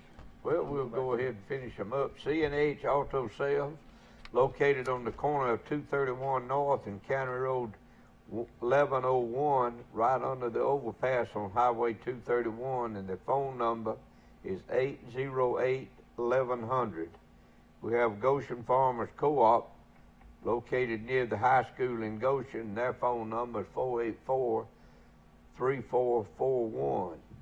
And the Half Shell Oyster Bar and Grill, located in Southland Village Shopping Center in Troy, and their phone number is 566-1254. We'd like for you to go out and support all of our sponsors and tell them you heard about it right here on the Goshen High School football program. Okay, I interrupted you, Coach. What were you going to say about the game? I'm just very proud of how well our guys played. We had a very different week of practice due to the fact that Monday, Tuesday, and Wednesday we had a lot of lightning and rain. We went out on the field each of those days but had to come back in. Wednesday we didn't have lightning, but it ever more rained. Yeah. And we were wetter than what we were last Friday night that we played Ayrton. But our guys paid attention to film work. They paid attention to what we did in the gym, and we're very pleased with that, and just hope that that's something that can continue to carry on. And that takes a mental is so much of that ball game, and that's the areas that we've got to fix. Well, hopefully the rest of this week and Friday night will be some good weather. I hope the hurricane doesn't change paths and mess us up. I hope not too, but our thoughts and prayers are with those people that are in the line of that storm right there. Yeah. You know, in the scheme of things, we love to play the game, but you know, when it's all said and done, people's safety should be first, and those people there in that area, it sounds like that's going to be a real bad storm, and again, our thoughts are with them.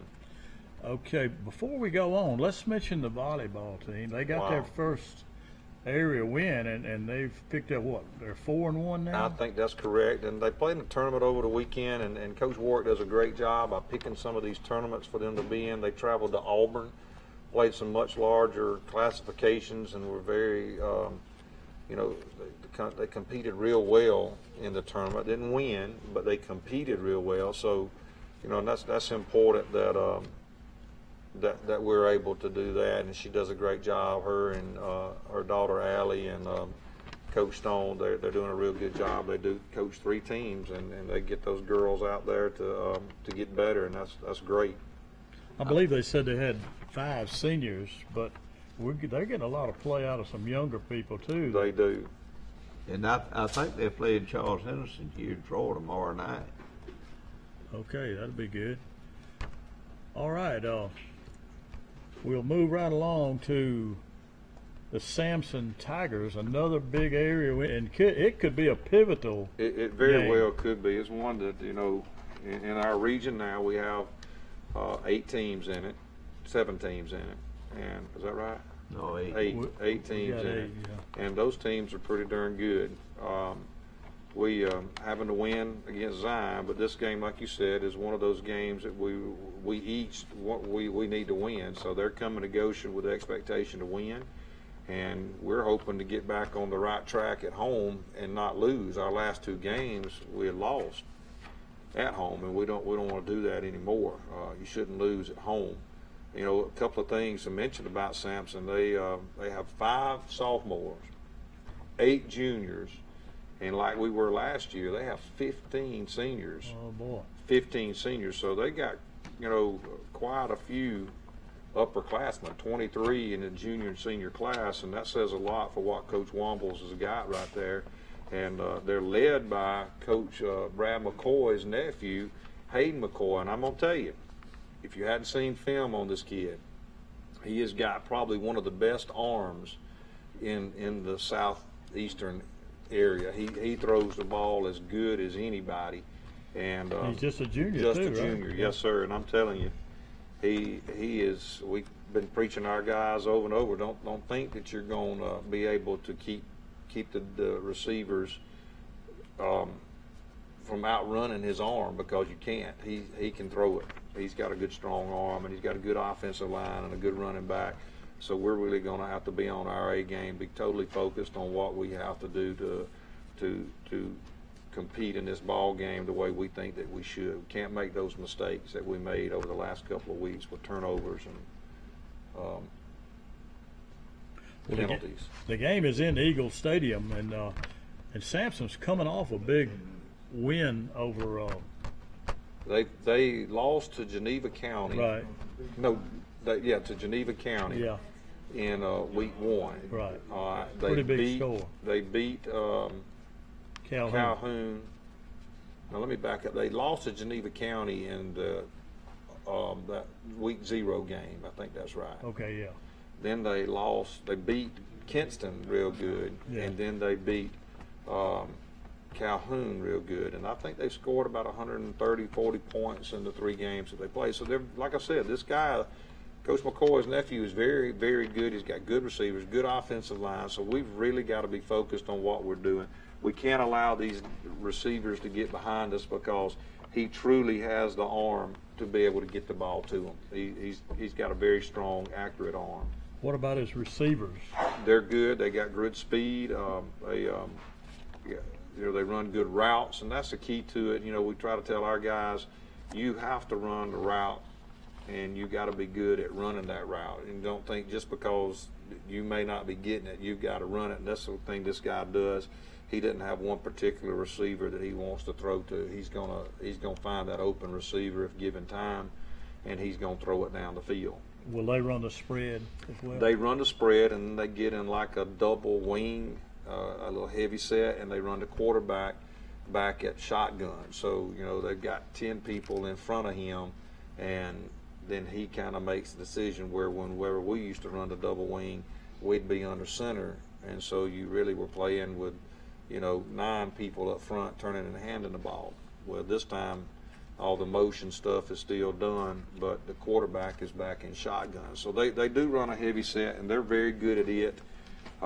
Very well coached, and they'll run a 3-3 stack defense. So, you know, they're very well coached, and we're going to have to really play extremely hard to make this happen for us. Jason Wombles is their coach. He's yes, a first-year coach, I believe. He is, but now he's been around a while. I think that he was over at Kinston. He's been at Zion for a few years, so he knows the games. He real good coach, real hard worker, and that pays over. He loves the weight room, and you'll see how those guys are very big. They've been working in the weight room, so we really, I keep stating it, but we really do have our hands full with this Samson team Friday night. Well, we had a great crowd in Zion Chapel in an off game, so I'm looking for another huge crowd in Goshen this Friday night. I do too, and I tell you what, you know, mentioning last Friday night, you know, our offense and defensive line is getting a little bit better.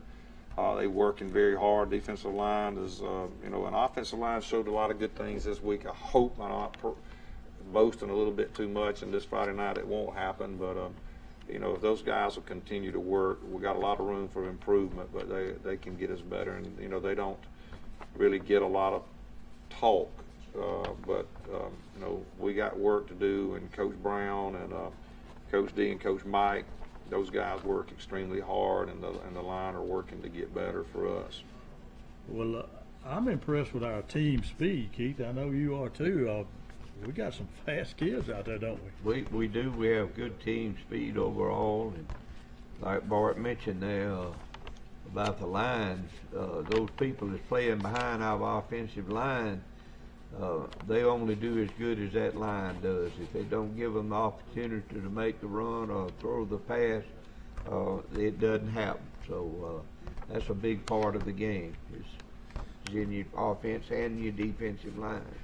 I heard you mention on the coaches' connection that the Andrews kid, Kristen Andrews, might not play. Is that right? He won't be able to play this week. He last play of the game, he got a concussion, so he'll be out this week, which will be a big loss. I tell you, he's worked real hard and part of our rotation, but Cam Baker will have to step up as a 9th grader and contribute there with some substitution at linebacker for us to help give Caleb a little break there in that middle linebacker area. Well, we've mentioned the sponsors, but let's keep mentioning them again as they scroll on our screen right there. Well, we've got Anarchers here, located in Troy. It's a Mexican restaurant. They have good food, so you need to go out and be with them. And also we have Preston's, located on 231 South between Troy and Brundage, across the road from Walmart. They also have a location in Luverne on Main Street, and they also have good food. And we have Southern Animal Hospital, which is located between Troy and Brundage, Dr. Steve Barron. And so all your pet needs, you need to visit him down there at South Alabama Hospital. And then we have Tire Brokers, which is located here on 231 North. All your tire needs, you need to go by and visit with them. They'll give you a good deal on tires, as well as do your maintenance work for you. And then we have Premier Chrysler and Dodge, which is located on 231 North, and they'll be glad to work with you on any kind of automobile that you might need. And we have Pike County Ford, which is located on 231 North. They'll also work with you on any deals that you need to make with your automobile. Well, Coach, Sampson has never been in our region before, right? We played them. Yes, they were. We used to play them. I don't forget how long I've been there, but Coach Harrison was at Goshen with us, and so we used to play them then. We was in one time, I think, they were in our region, and we split that time with them. I think we beat them there, and then when they come to Goshen, I can't remember if they beat us there or not. I can't remember on that. But they, like I said, they got a good ball club, and definitely going to be exciting. I also like to make mention, we talk of the sponsors that we have rotating across the screen, but Pepsi Cola of Luverne, you know, they help us with those scoreboards that we got. You can see right there the scoreboard on TV. They do the same there at Zion Chapel. What a great to be able to have Pepsi of Luverne, their sponsors, and then, you know, the things that Troy Cable has done right here, allowing not only us, but we got Coach Allen coming up next, just had Coach McCoy, and then I think Ayrton, Coach Gilcrease comes in, and just a great way to promote the youth of our county and surrounding counties. And Studio 52 Productions last Friday night broadcast the game against Zion Chapel live. So I'm sure a lot of you watched that. But we'd like to invite everybody to come out to Eagle Stadium this Friday night. It's going to be good weather, and we need a big win because, as we said earlier, this is going to be a pivotal game for our region. It'd be great to have all of that place packed, and we'd love to have as many people as we could, you know. Had a great following last week, and we thank that group for being with us, and hope that they'll come to this one and bring a few extra with them. Okay, well, that's going to do it for our show tonight. We'd like to invite everybody once again to come to Eagle Stadium this Friday night. The Goshen Eagles and the Sampson Tigers in a big region matchup. That'll do it for tonight. Go Eagles. Good night, everybody.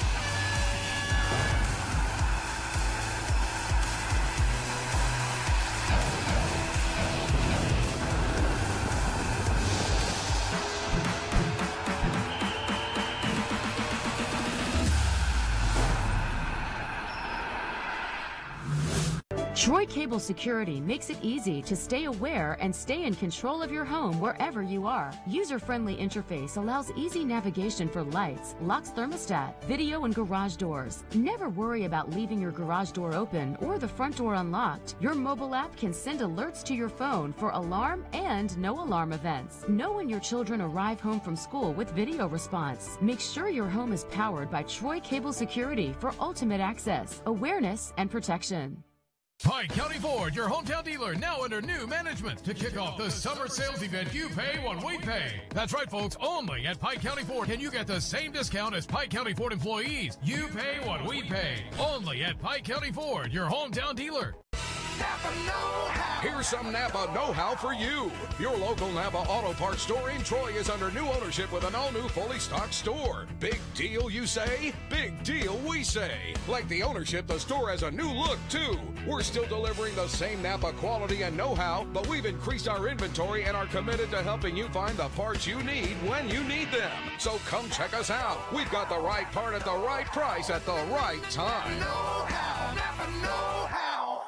Troy Cable Security Wi-Fi doorbell camera allows you to answer the door from your smartphone when you are at home, at work, or on the go. When a visitor presses the button, Troy Cable Security sends a live video feed to your smartphone so you can see, hear, and speak to the person at your door. With the doorbell camera, you can have your porch light turn on automatically when it detects motion at night to create the appearance that someone is at home. You can view video clips so you can always know who stopped by when you are out. Troy Cable Security. You love them, protect them.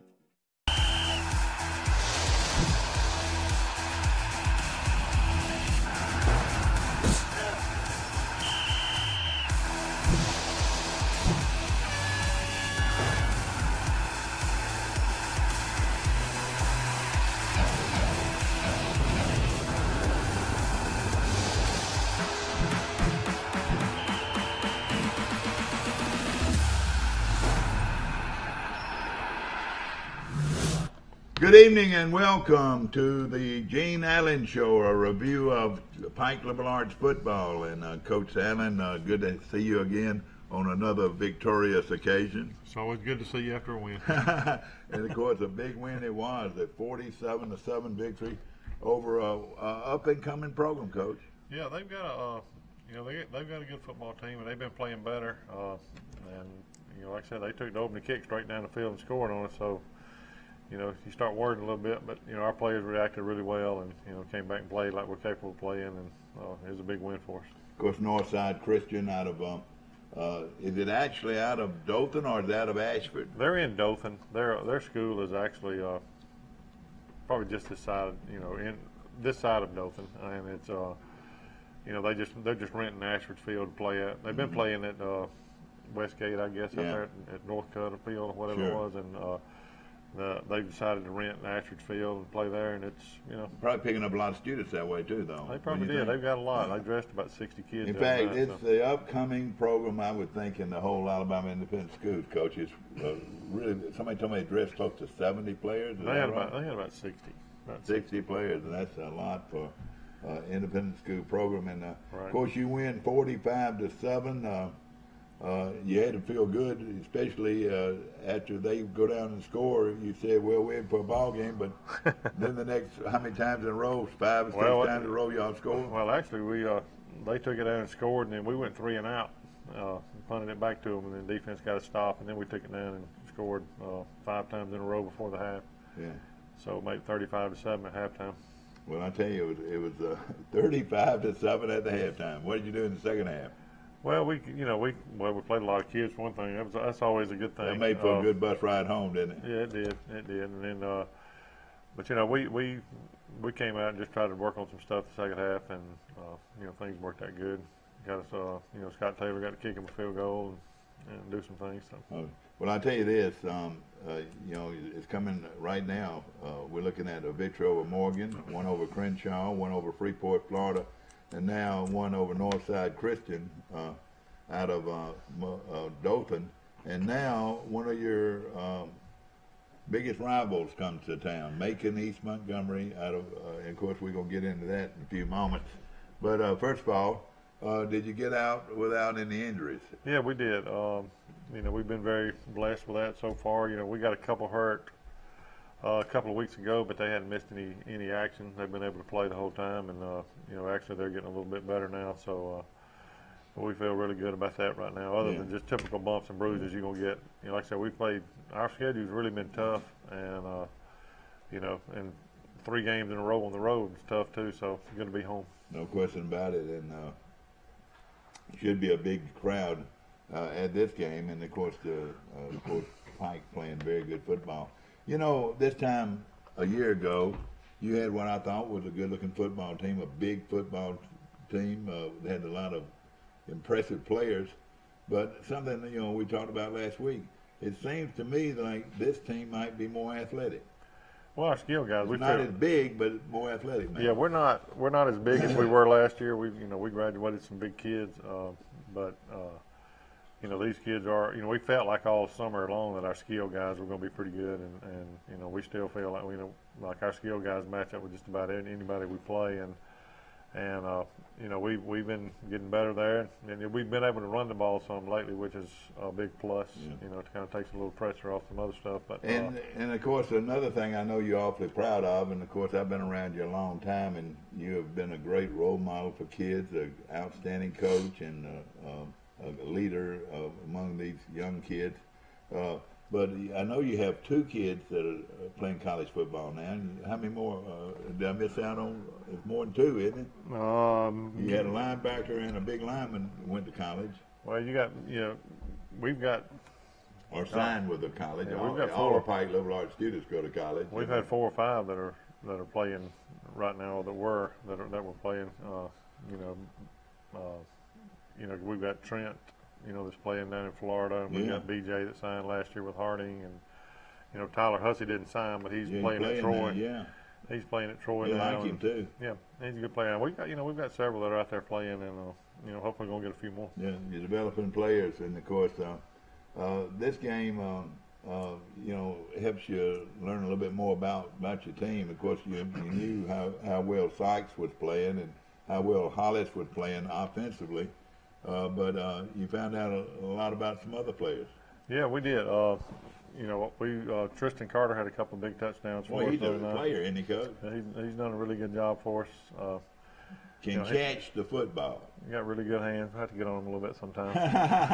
Well, you know, I know his daddy. I watched his daddy play. His daddy was a good athlete. But he's been a really good addition for us. He's the one we wanted to kill for not playing the last couple of years. Yeah. But, Coach, he's got really good hands. When they lined me and you up at you know how I interview players every year, and I was talking to this kid, and you know, I said, "Man, I don't know how good you are, but you sure are pretty, man. You're a good-looking football player, 300-pounder." And then the next guy up is one of the coaches and line coaches, and he said, "Mr. Evans, you know, John is one of these guys that looks like Tarzan, but he plays like James." And that's the way me and you are. Oh, yeah. I play like James. All right, let's get into the film of last week's big victory over what I thought coming in the game. Northside Christian was going to be a good competition. They've got some good athletes. Come on up here and watch you guys. This running back right here is a really good player they got, and you know, he's a young guy. It's a big hit by Jade. Come on up here and watch it. You know, their kicker was a good athlete. You know, Cody kind of fumbled out a little bit, but buddy, he's got a stride. Yeah, Cody can make up for a lot of things. He's a really very good athlete. Had another big game for us. You know, rushing in. And right now, that Northside Christian feeling pretty good about themselves, aren't they, Coach? Yeah, they were, and like I said, we went 3 and out, and wasn't a good feeling there, but. You know, we got some good pressure. That kid there's a really good quarterback, and you know, did some good things. Well, they're gonna be good. They're gonna get a lot of players out of Dothan, I imagine. Yeah, they will. And that was Max Copeland making that play, and I can't tell who all that was in there, but it was. You can tell they have a little size, big leg there. Yeah, that's Chip Faircloth made that play. Boy, I tell you what, he comes from it. Honestly, I promise you, his granddad and his dad were good players. That's a good run by Cody on the zone. And Jade took a bad snap there and made something out of it. You know, he got some big yards. He had another good night for us rushing the ball. Jade Sykes. And then, Cody's been one of them receivers all his life, and you know, we kind of didn't have any backs coming back. He kind of got forced into playing running back, but he's done a tremendous job for us. Coach, I like this look. This white And really Jade looks took it good in. together. Yeah, I think our kids like that uniform combination better. But that was Scott Taylor. Scott Taylor was 6 for 6 on extra point. Well, I tell you, he's something. And I tell you who I wish would have lived to have seen him play is Dr. Jones, Alan Jones. That was his grandson. Right. That's a lot better kick coverage. You know, we kind of had a problem with that the last couple of weeks, so we did a lot better job A there. great grandson. Yeah. That's Jade Holt Steed, you know, making that play, and Nick. Oh man, what a play! Nick O'Brien got it second week in a row. He's had a big interception for us, and then Jade takes it in again. Well, I tell you what, it's a good-looking football team. This football team looks strong, Coach. It is. They worked hard in the weight room. I give Coach Austin does a good job with them in there, and they work hard in there. Like I said, I think defensively we've got a chance to be really, really good this year, and that can carry us a long way if we'll just keep getting better and better. Another thing too, there's a lot of heads on the ball. Yeah, we stress that. We do that every play. So, that was a great interception by Max. The old Alabama Bear Bryant teams would not blow a whistle until all 11 heads were around the football. We make them get there. We make 11 get there every play at practice. Boy, I tell you, Sykes is something now. I tell you. Yeah, he's really learning to play. How to run the ball and do some things, and he's been throwing good it block, a lot better. Coach. Good block there, but it looked like one of your running backs. Yeah, that was Cody that led up in there, but Ty and Grant and offensive line is getting really close to being look good. at Sykes. Man, he's a good-looking player, Coach. He's played really well the last couple of weeks. Of course, I'm looking over here at catch, and I'm getting. I've got a program looking right in front of me. And that's Cody Holly scoring again right there. And notice Trevor Barron's been playing a lot of ball for you, yeah, Coach. Trevor's starting at receiver. He's one of our skill guys. And he had a couple of really big plays against Freeport in that game. Now you got the left-handed kid in. He throws a dart, Coach. That's Drew throwing to Tristan. Made a good catch. Only a ninth grader, is that right? He is. You got cousins, right? Yeah, we're cousins too. That's Drew rolling out, and he's gonna make a little. This may be the one. Yeah, he makes a good little run right here and gets a few yards. Look at that, yeah. He's got that what you call that niche, Coach. Yeah, Drew has a good head on his shoulders, and Look at him throw that touchdown pass right left hand. Yeah, that was Chip Faircloth scoring on that touchdown. Number 7, of course, is Scott Taylor Renfro. And then we got a lot of. I think we got 5 turnovers on that. Is that right? 5 or 6 again the other night. So I tell you, Coach, this Trey Benton is a pretty kid you got, number 70. Yeah, he is. Trey plays offense and defense for us. What grade is he in, Coach? He's a senior. And that's Jackson Sin that recovered that fumble for us. This is excellent footage. He's in 10th grade, yeah. Excellent footage. Coach Cable does a great job. Scott, you did a great job. I think Scott did it. And had a big hit. Yeah, I think that was that Holt? Didn't tell the number. Is Holt playing football? Yeah, he is. He's out. And this is another good return by Cody right here. And buddy, look at that speed. Man, oh man, look at that stride. He refuses to go down, doesn't he, Coach? Yeah, Cody Did y'all kill all those rattlesnakes back there behind those wait a minute, though. We're down in Ashford, aren't we? And that's the touchdown catch for Tristan. Boy, what right a there. catch. Who was that who made that play? That's Tristan Carter. And man, that was a great effort. And Drew made a good throw. I tell you what, what grade's Tristan in? He's a senior.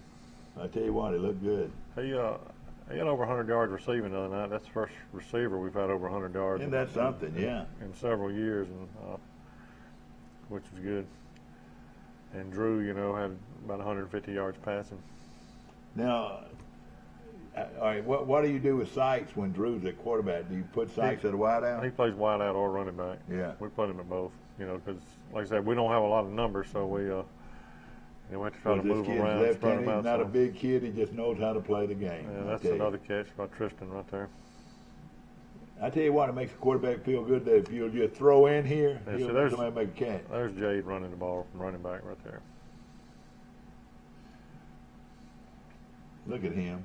He's going to make a little touch throw right here. Look at this. Man, of course, only a ninth grader. It was just a remarkable picture on the state championship baseball team. Right. Came in there and just pitched brilliantly as an 8th grader. That was that long field goal by. And there you Tristan, go. and There you Cody had go. this You big give him a run. step, he's going to outrun everybody, Coach. Yeah, Cody's he went to about 140 yards rushing Friday night. Yeah. And 16 How carries. much does he weigh, Coach? About 180? He's about 170, 175. Tell you what, he's a player. He's an athlete. The thing about Cody is he gives you everything, every play, wherever it is. It doesn't matter. You know, he's going to give you Big everything. hit there he's by got. your big guy over there. Trey. Yeah. 75, Ty Singleton, too, just dominates.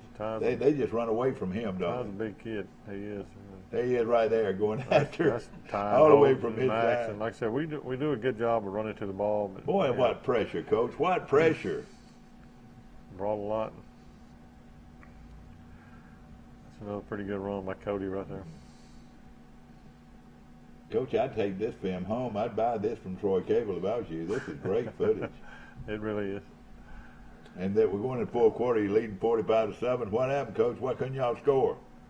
Well, we played a lot. We played a lot of young kids. I bet So, it was thesis. yeah, we didn't get the ball back too much in the fourth quarter. Some good Ashford teams that played on that field. In the That was a past. play. We kind of messed up play. That was a great interception by Levi Sykes. He took it away from that boy and got it.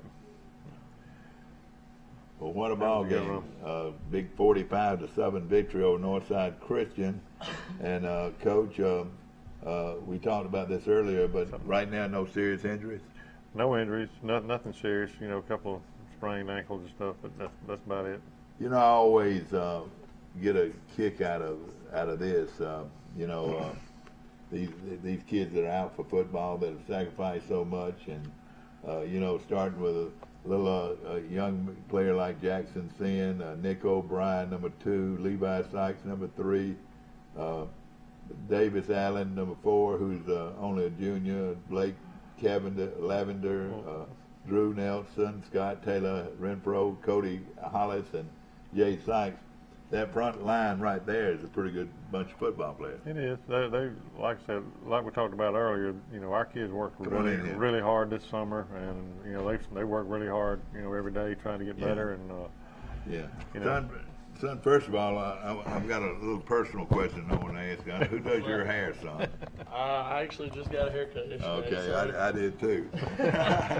But you're a sharp guy. All the girls like this guy, don't they? Oh, you know they do. He'll tell you they do. Tell them who you are and tell them who your parents are. Tristan Carter, parents are Byron Carter and Ashley Shirley. And of course, I know they're proud of you. And of course, your dad, I watched him grow up. He and my son about the same age, and they did a lot of the same frolicking around, But your dad was a good athlete. Did he talk to you much about playing? Oh yes, sir. He's always talked about it. Always strive to make me do better and just get better every day. And he talks about him playing football, baseball, He don't and brag, basketball. does He brags a little bit now. Well, let me He'll tell you a little story. Now, you're what, 6'1", 6'2"? It's about 6'1". How much you weigh? 175. All right. What kind of speed does it have, Coach? I thought he was fast until a couple of weeks. No, he's got pretty good speed. Did you know? He runs pretty well. Did you know if you got decent size, decent height, and weigh 180, 185, you can play football anywhere you want to if you can catch the football. The key is I've seen all these pretty guys, these 6'2", 220 pounds that run a 4.340, they can't catch the football. Oh, yeah. A good coach wants you to catch football, and you'd be surprised what hard work could do. If he has the speed, you say he's got great hands. Well, he can tell you I stay on him all the time about it. Every Because time if I Tristan drop has a the pass. ability to make all kind of catches. Yeah. If I drop a pass, he's always on me. But Well, you know what? You're exactly right. Don't let him get away with it. Well, I want him to make. I want him to make the great Yeah. catch because he can make that. For years and years, Larry Blakely used to say, well, Mike, I know if I don't say something that you will if I'm out watching a practice, and the guy drops the ball right in his hands, you know, a receiver don't supposed to do that. No. And they say, well, I just made a mistake, but man, you want a guy to catch the ball every time. He don't miss many. I just want him to make all of them. Yeah. yeah, I'd be wanting to make the hard ones because that's the ones I know he can make. Of course, we just think we started 4-0. Things start getting tougher now. You ready? I'm ready. I'm totally ready for Macon East. Now, I've never seen a Pike guy really be very fond of anybody from Macon East, Coach. The rivalry has really been big over the years. It really is. Yep. I got a bunch of buddies over there. I mean, they're all my buddies and everything, but they're competitive and they like to talk a lot of smack. So yeah, no question about it. Football and baseball and everything. Yeah. So. Well, Coach, the resurgence, and of course you knew all the time this guy had ability, but by being able to catch the ball like he is, he's making defenses have to cover him, and you get more double coverage on a guy like this, and that enhances your running game, doesn't it? It does. Yeah, being able to throw it really helps the running game a lot, and but then being able to run it like we have the last couple of weeks opens up some things passing also. So. Has it surprised you at all to see Sykes play the way he's been playing? Come on up a little bit. He does good. Him and Cody both, they never stop. They always making some kind of crazy play or crazy pass to me or whoever. Well, I tell you what, the way you've been catching the ball, you're a threat like they are, and of course, you feel like downfield 1-on-1 you can beat anybody? Oh, no doubt. I feel like I can go up on anybody 1-on-1 with the with Macon East. I know I got a buddy that he's a little shorter than I am, and he likes to talk a lot of smack, and so I'm ready for him 1-on-1 Friday. Well, it's gonna be a great game. The game's 7 o'clock kickoff from Delaney Kirby Stadium right here in Troy. Come on in here, big guy. Take his place. We don't want any trouble now. We just want to interview you. Your name? Trey. Trey. Benton. And Trey, I noticed you on film, man. I didn't know you were sitting over there. I thought you made a pretty good play in there. Thank you. I tell you what, Coach, that's as good a film as you're going to see on a talk show. I promise you. Oh, what position do you play? Tackle. And how much you weigh now? About 260. Well, you look good. Are you a senior? Yes, sir. And who are your parents? Pam and Jerry Benton. I know they're proud of you. You grew up here in Troy. Where'd you grow up? Right here. And of course, Coach, tell us about him. Trey, he plays offensive line. He plays tackle. He plays both guards for us too. If we have to, one of our guards has to move out, we move him in. Doesn't it? Yeah, it does. And he also starts a defensive tackle. So, he's on the field a lot. But like we talked about earlier, we got a lot of our kids right there, and they don't get much of a break. So. We're trying to get a little depth right now. We've got a little bit of rotation now where we got some people that can, we can give them a break a little bit. But Trey's one of them. You can tell right now he don't talk a lot, which is good.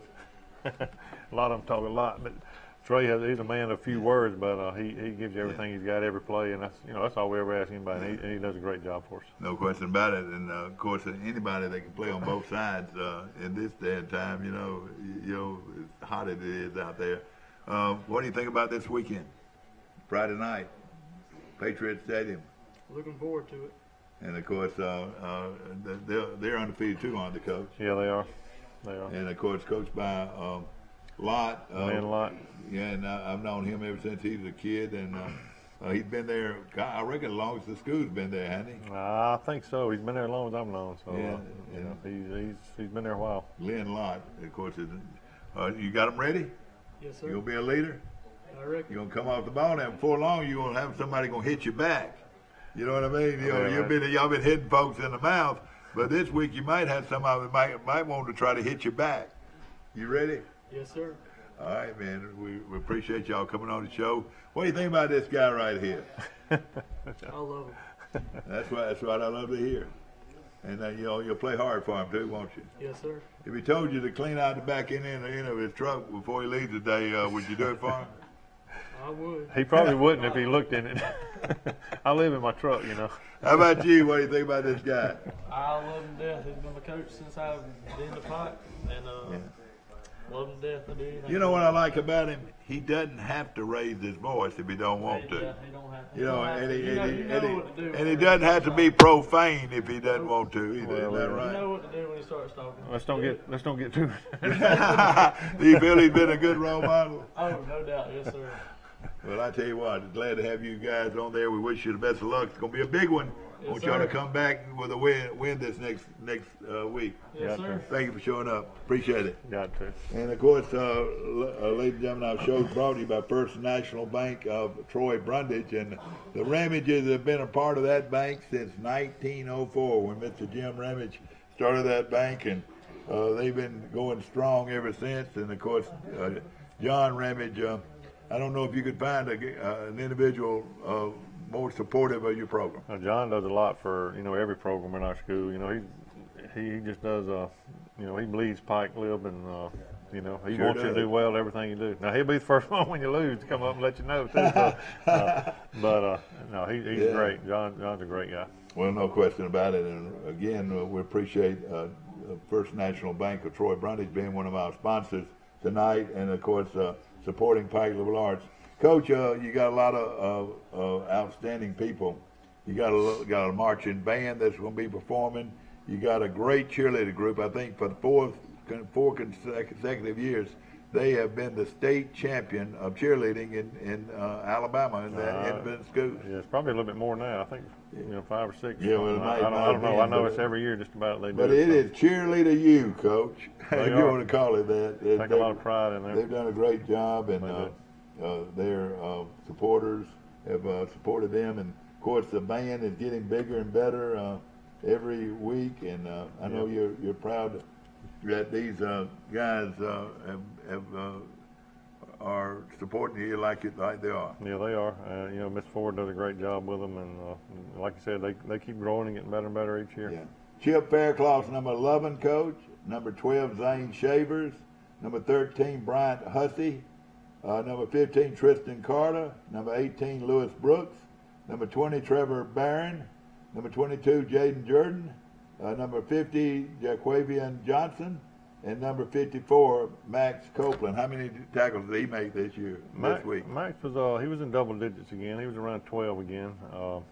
He was a little fresher because this past week, Max been starting at center for us the whole year, and he hurt his hand a couple of weeks ago. So we got Holt Steve, off the baseball team, coach. He got cleared. He had been where he couldn't play medically. He's a big, strong kid too, isn't he? He is, and when he got cleared, that kind of freed us up to do a lot. And Max didn't even play. He didn't play but a couple plays on offense. So we moved Grant to center. Well, that helps him, yeah. That helped them both. Helped them all. Number 55 is Frankie Jeff Coate. Number 56 is Joseph Riley. Number 60 is Grant Wilkes. Number 70 is Trey Benton. Boy, he's a good-looking player, Coach. He is. Number 72, Gage Horn. Number 75, Ty Singleton. Number 77, Bubba Dean. And number 79, Ruffin. I love his name, Coach. Ruffin Price. Right. Is that right? Rowan. Is that his name? I call him. I call him Rohan. I call him something different every time, so I'm not sure. Yeah. No, it's Rowan. And of course, that is the lineup for the varsity team at Pike Liberal Arts. Coach, every year I ask you this question. Tell us about your feeder program, your junior high and your pee-wees. Well, they're right now. Both of them are undefeated. Pee-wees and JV both last night went over to Lakeside, and anytime you go there and win, that's great. It was big. Pee-wees won 14-0, and JV won 26-8, and and like I said, the JV's playing well, but Drew, they're playing without their quarterback. They're playing without Drew. He played the first game with them, and then we moved him up with us permanent, and so Jaden Jordan is now quarterbacking him. He was the running back, and little David Kilcrease. They've been running over some folks, so Who it's been good. Does the quarterback remind you of, Coach? Which one? Drew? Drew, yeah. Drew's just one of them students. I don't care if it's football, basketball, baseball, whatever it is. He's just a student of the game. He wants to get better. He asks questions never all the out time. of the play, is he? No, but he's always asking questions. He wants to get better. Yeah. He watches film. He does everything. And see, right now he's just now maturing, Coach. His physical body, and just think how good he's going to be when he's physical. Do you think he could be as tall as his daddy? We kid him all the time. But if he'll grow to his feet, he'll be good. If he gets as tall as David, he's going to show up No be good. question. And he's the young man that we featured this week as he came in and really played well. How many touchdown passes? One or two in that game? I think he had two. I think he had two, and he went. He had 150 yards passing, I believe. Yeah. Well, those are two outstanding players. Of course, when you got Sykes playing lights out, and now you got Drew playing so well, it has to be good for your team. I know you enjoyed coaching both of them. Oh, it is. All of them guys. That's one of the big pluses. Everybody gets along so well. You know, it's just a great team. You know, guys. So. Okay, now this is a big game, big area game. Is that right? Big region game. A big region game, and of course, one of the two of the finest teams in the Alabama Independent Schools. You're ranked what now? I don't Which even doesn't know. really matter. I really don't know. I know you're in the top 10. Don't matter to the very end. I know you're in the top 10, and they are too. So it's going to be a real outstanding football game. Played at Delaney Kirby Stadium, 7 o'clock kickoff. You know, you tell us about what you do on the road. What do you do at home? That's a pretty long wait, isn't it? Well, it's not really too bad. We have a pep rally every Friday on home games. In the afternoon? Yeah, it's 7th period. Which is good. It is, and then we'll go eat pregame about 3:15, and we usually get through in there about a little before 4. A lot of people would like to ask you, what do y'all usually serve pregame? We do. When we're at home, we do we do half and half. We give them a choice so they can get like a little hamburger steak, or they can get baked chicken and baked potato and gravy. They cook it right there at the school. Yeah, Miss Joni Riley does a great job, does it for us. Julius, provides it. And then, of course, you'll probably have a meeting, and then you sit around waiting. Right, because we'll start taping at about 5 o'clock. Yeah. The main thing is when we get through the way it is now, we try to get them in some air conditioning and get them out of the heat. Another great thing that our university does for us, they send you some tapers, don't they? They do, yeah. I call them tapers. That's what they are, isn't it? Yeah, we're fortunate. We have Corey that's been with us. He's with us almost every day, and he's got 3 or 4 trainers with him, and they do a great job and keep us together. And like I said, this year has been great because they've kept us on the field. That's the big thing. Thanks to First National Bank of Troy Brundage today, John Ramage, Jimmy Ramage, and all the great folks there for sponsoring Pike Liberal Arts football with Gene Allen. Coach, win this one, come back undefeated, and we'll be waiting for you. That's the plan. Same time, same station. Go Patriots! Troy Cable Security makes it easy to stay aware and stay in control of your home wherever you are. User-friendly interface allows easy navigation for lights, locks thermostat, video, and garage doors. Never worry about leaving your garage door open or the front door unlocked. Your mobile app can send alerts to your phone for alarm and no alarm events. Know when your children arrive home from school with video response. Make sure your home is powered by Troy Cable Security for ultimate access, awareness, and protection.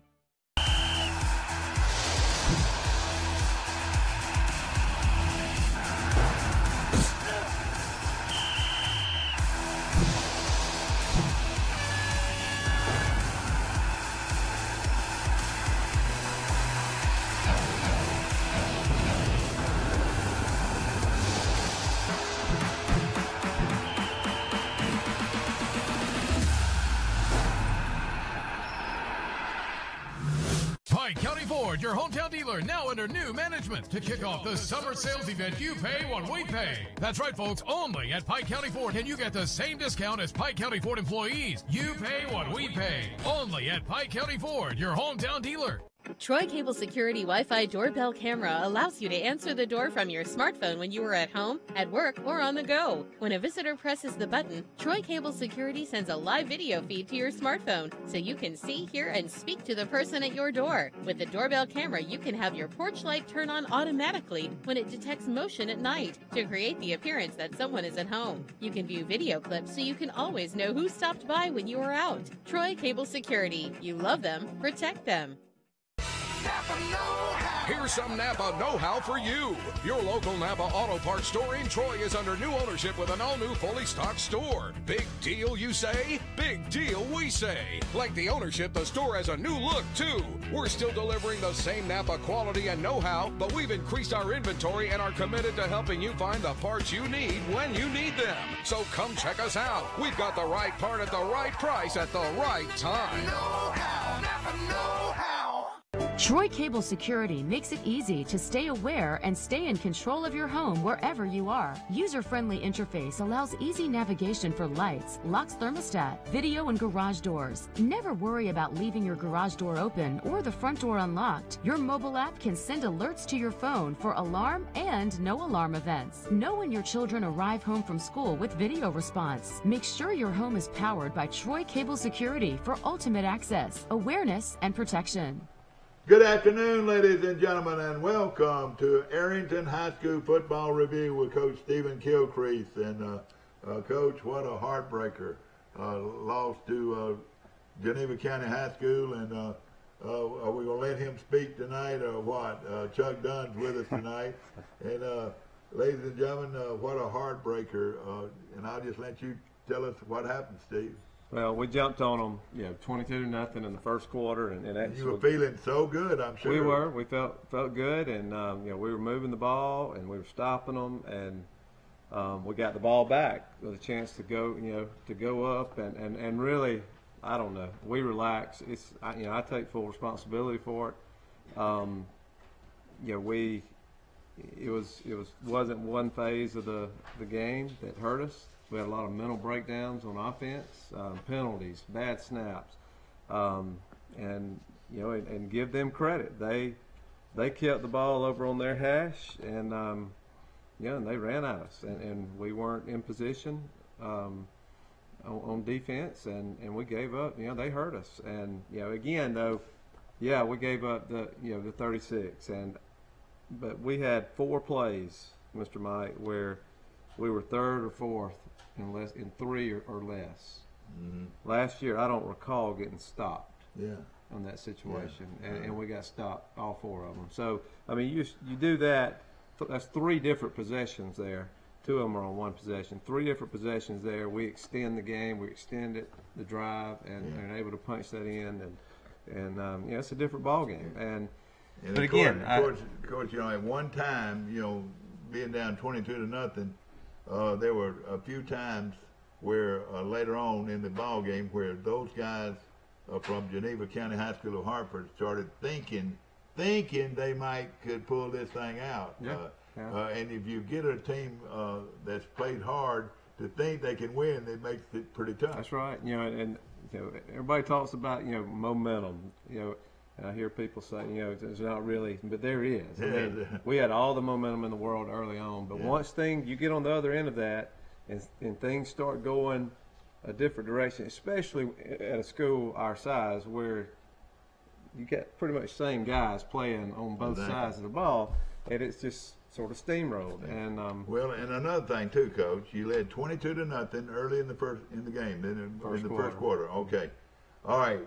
The deal now is, how many times is Geneva County going to get control of the football, with a possession? 8 or 10 possessions. Well, if their defense starts playing good and they get 8 or 10 possessions, which could very likely happen. Well, if they score 5 of them or 4 of them, they're right back in the game. Right, and again, I thought we moved the ball on offense, but it would be 2nd and 4. And then it would be a bad snap, or it'd be a penalty, and so now you've got 2nd and 15, or you got 3rd and 12, and we get in those long yardage situations, and we weren't able to convert, and that's not us. I mean, it was a great football game, and Dr. Wilton McRae, he and I are leaving out here tomorrow, going to Nebraska by way of St. Louis to watch the Cardinals and the Dodgers play. But he watched that game, and he told me about that. The game, and he said it was just such a heartbreaker because y'all played almost perfect football, and then things started happening, and of course your running back Peavy had another great game. Is that right? He did. Jackson Blair had a good game. Jackson Blair, Peavy had a big game. Thought Troy Hicks played really well for us. Probably his best game on both sides of the football. But the disheartening thing about the whole situation, the whole game, is we pride ourselves on being physical, and when we need it on offense, we're gonna run it, and we're gonna get it. And on defense, we're gonna stop people and running the ball, and we didn't do either. And that's really, they did to us what we pride ourselves on. Well, Chuck, can you talk? You got your vocal cords? I lost mine watching Troy play, but I know you were on top of it. Well, still to this day, I feel like what we were doing was good enough. We just didn't want it. We wasn't getting lined up. We wasn't coming off football. We wasn't squeezing down blocks. We wasn't scraping over top. And but again, something I always say before every ball game is get 5 takeaways and we win the ball game. Well, we got 3, and 2 of the last drives that they went down and scored, we had a chance on a 4th down play to pick a ball. We dropped it. We had another fumble, the ball's on the ground. We had enough people there to get it. 8 guys. We didn't get it. So that would have been the 5. I bet y'all have had a few drills for that this week, haven't you?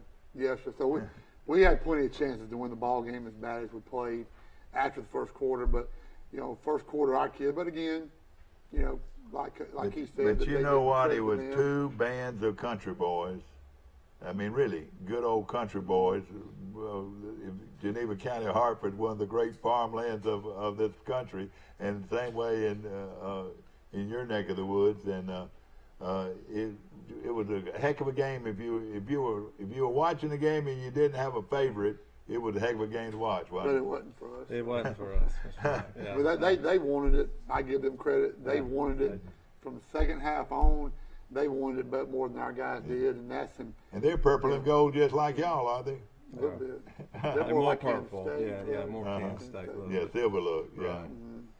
Well, I tell you what, ladies and gentlemen, it was a hard when I found out about the score and I looked it up, and man, I hurt for you, and I think a lot of other folks did too. But it goes on.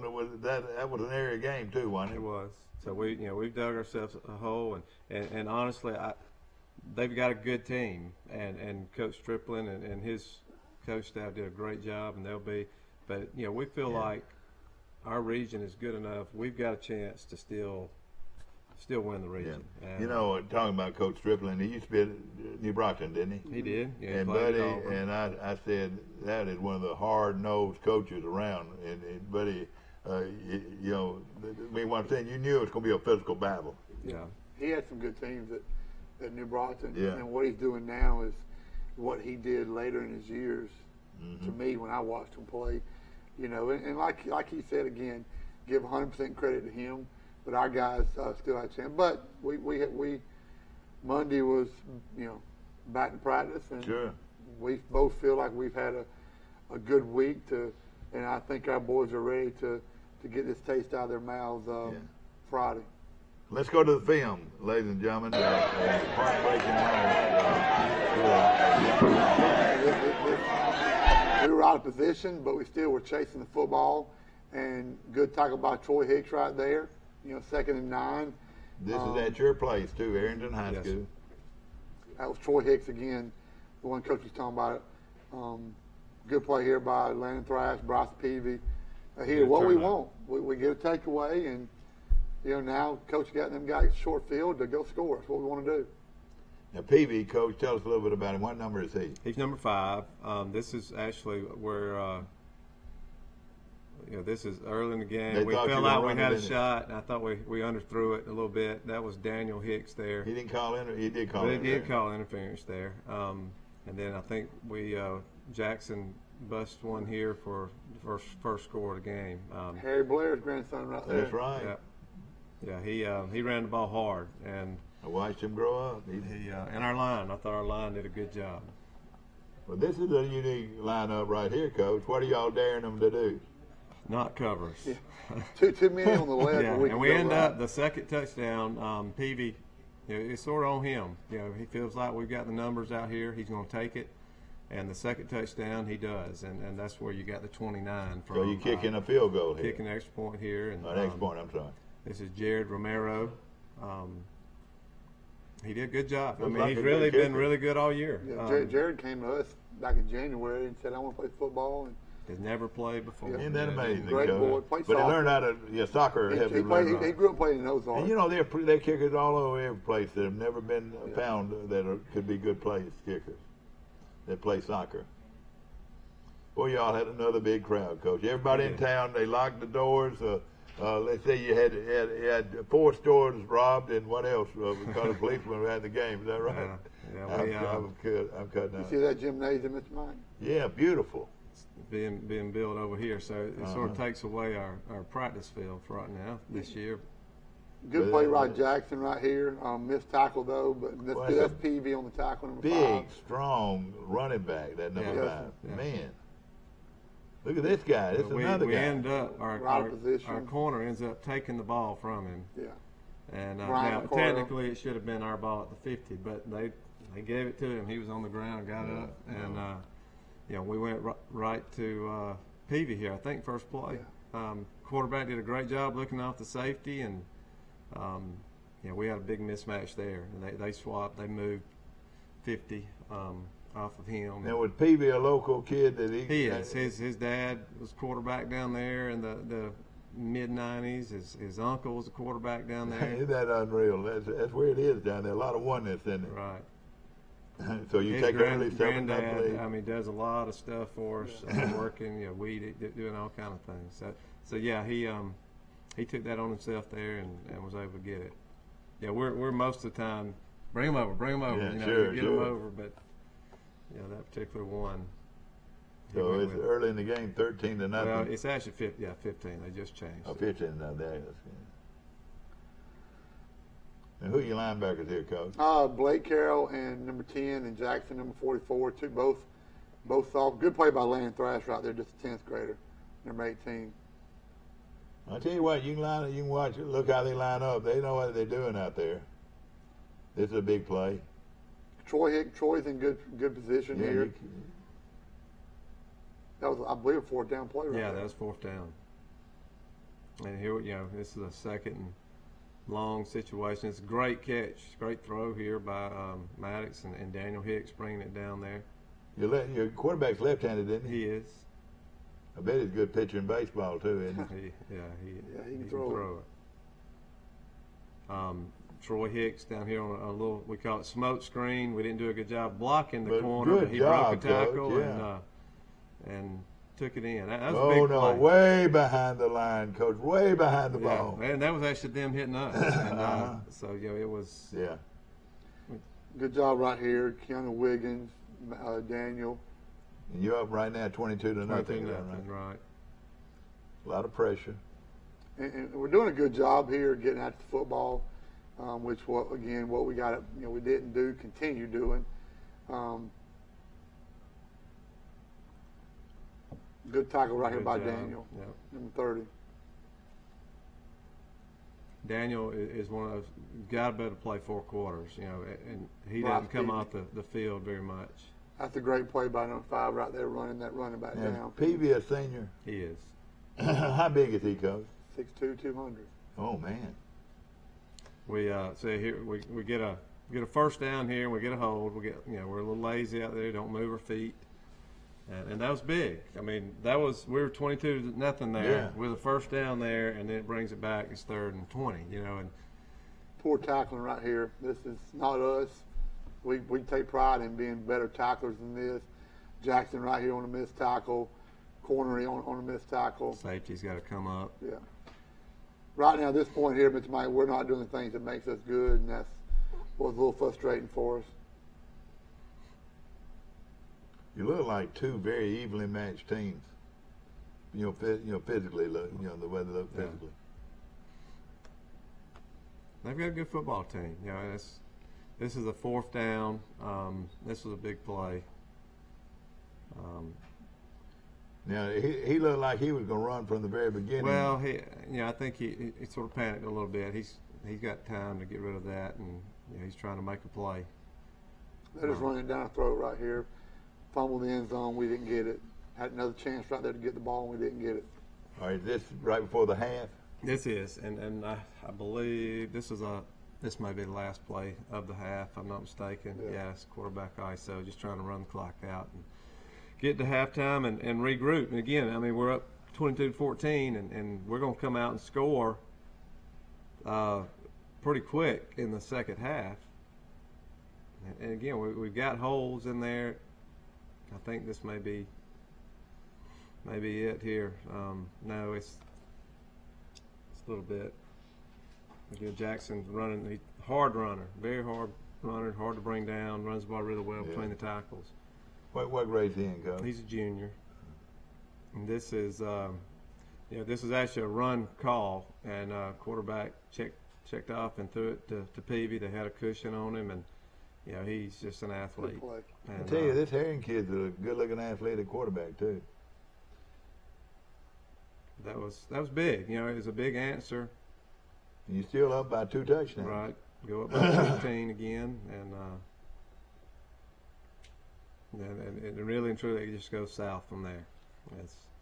And of course, this was still in the third quarter, so a lot of time they get football. If you don't create some first downs, it can be a short game. I mean, a long game. It was a pretty good play by our safety there, getting over, knocking it. Well, hurt us. We got behind the chains. They got us on first down. Put them ahead of the chains, us behind, and on the other side we were behind the chains. You're still up by 14 here. Yeah, and we get this is a big return here, and I thought a bogus call here. Oh man, we return it to the 30-yard line. Who is this, Coach? And now you see where we end up at the 10. They called Blair for a block in the back. It was centered up, just as pretty as you can be. Oh man! But we almost break the first play here. That's Daniel Hicks. We're getting a sort of a power set here with Peavy at quarterback. Coach, that looks like the Notre Dame box. And we're just trying to get it out from back there, at that point, and trying to run some clock. And that's the way they used to line up at Enterprise. A huge play. This is a first down and a bad snap, and we should have still kept it in there. We would have gained yardage, but because of that, it caused us to get a holding call out there again. Now it's 1st and 22. Bad angles here. We started this point right here. Our guys right here. Balanced they are. They were tackled over and missed tackles, cut back, pursuit, which we worked on that this week. I really believe we'll do a better job Friday night of it. Still got a good push right there. Landon coming hard right there. Trying to block it. That time of the game, or no, you still up by 7. You've led the ball game, the entire ball game. Yeah, by 8. Well, they scored that last touchdown, 6 minutes? Yeah. Again, just a bad snap there that puts us, we're already 1st and 15, and just puts us in a bad situation. But again, it's still not law. His 4th down play, I don't regret going for it one bit. We don't make the blocks out here. And again, one block right there and we score on the play. And this was a 4th down call here. This is just a bad corner. Had his eyes in the backfield. It's 4th and 8. Oh man. They're trying to tie it up right here. Yes, sir. Corner came inside. Yeah. Well, what a game. Yeah. But now it's tied now. Oh, Tom Bryan over at Auburn, one of the Auburn greats, came out of Hartford. I bet he's tickled to see I them taught win his that kind daughter, of game. actually. Yeah, did you really? I did. Uh-huh. Has the same birthday as me. Isn't that something? And then that's that big tailback and they just missed tackle, and he scores here. That's 4 tackles right there we missed. Boy, he's an athlete. We had guys in position, and we're going to see 2 like that Friday night. Man, oh man, what a game! What a game!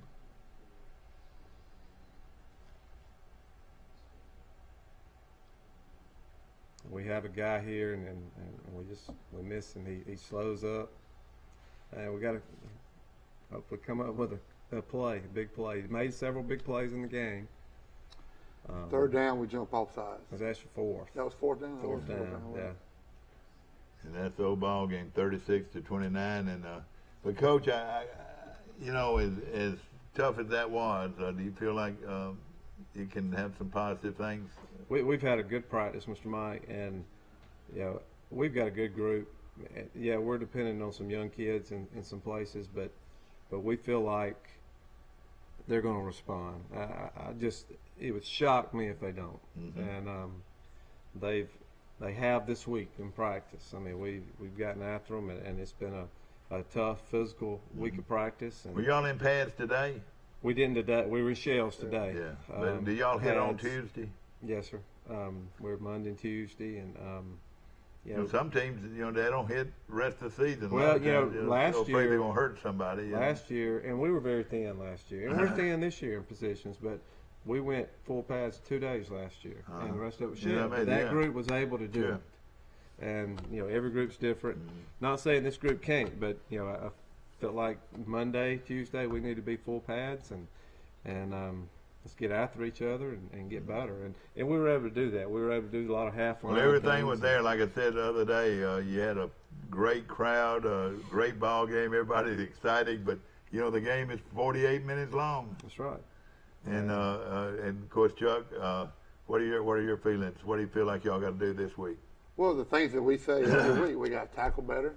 You know, we got to chase the football and create our takeaways, and that's something that we've hung our hat on last year, and you know, we had 3 takeaways. We were tackling very well, but then we stopped tackling, and we did not create our last 2 takeaways, and that's us. I mean, that's our brand of football. That's the belief.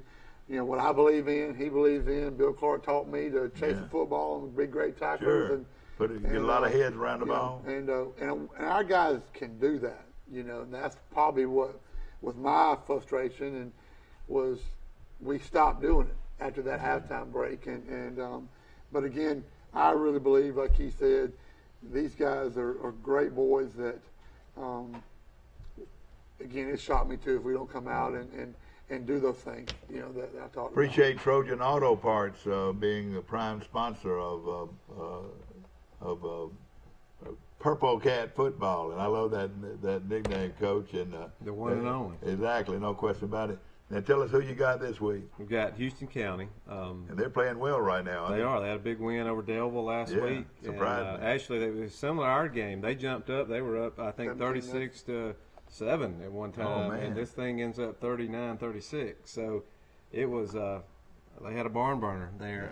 Delville made a strong run. And somebody was telling me the other day they got 2 real good running backs. Very good. They're similar to that one that you just saw that you said you liked, you know, and he runs behind his pads and he hits the hole and does a really good job. And so we have got to get the football and tackle very well, and I believe we've done that this week, and I believe we'll do it Friday. Yeah, we did that, you know. In my opinion, against Goshen, we ran in the football. I mean, our guys swarmed the football as well as we have in 2 years. Yeah. And we got to get back to that. Y'all play here? We're on the road. On the road, isn't it? Where's that located? Right on the Georgia line? You know now. Columbia, downtown to Columbia? Yes. And, of course, some great ones came out of there. And, of course, that's right there on the on the state line, in the Georgia line, isn't it? Close, yes, sir. And, of course, who's their coach? Yeah, I can't call his name right now. Of course, you know, they're what's their record right now? They're 2-1. Yeah, lost to Providence. And Providence playing real well. You know, and I don't mean to get far away, but we got 3 or 4 minutes. Let's talk about your region. You know, last year, last 4 or 5 years, I think it's one of the toughest 2A regions, maybe in the whole state. Well, I mean, last year it was really the last 2 years. I think it was a little down. I think the stronger region last year was Goshen's region that had Goshen and Luverne and Elba, New Brockton. But you got Long in yours, don't you? We got Long. You know, Long was down a little bit last year. But you watch, they'll be good when y'all play them. I mean. You're right, But we pick up this year. You know, Abbeville is going to be really good. Houston County is very good. athletic, aren't they? Delville. I mean, Delville's a school again. It's 3A, dropped down. Oh, I know it. Cottonwood's much improved this year. GW Long, like we said, it's tough. So to make it to those 4 slots, it's not going to be easy. It's not. Especially, you know, starting. That was sort of the disheartening thing. You know, this is an opening region game. You want to get off a good start. It's at home. And you need that W. But it looks like a region that's going to beat up on each other a little bit. And that's what y'all need. Y'all need the help from other people. Yeah. That's what happened last year. You know, I mean, we were 6-0 in the region, but you know, it was between us and Abbeville because everybody else was beating everybody. You 2 guys have known you all your lives and watched you grow up. You grew up in northern Pike County. You grew up down west of Brundage, Alabama. Tell us about the little town of Arrington and what a great community it is. It to me, it's like no place I've ever been. And you know, there was a sign downtown.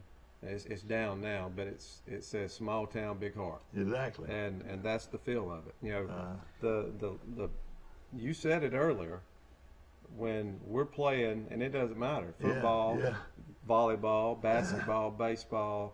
These people, they come. Sure. It's a community school. You know, my wife made it. I mean, you can't. I don't compare Prattville and Arrington, but at Prattville, everybody loved football. Exactly, yeah. Everybody came to football because Prattville wasn't as big as it is now. But to me, it's.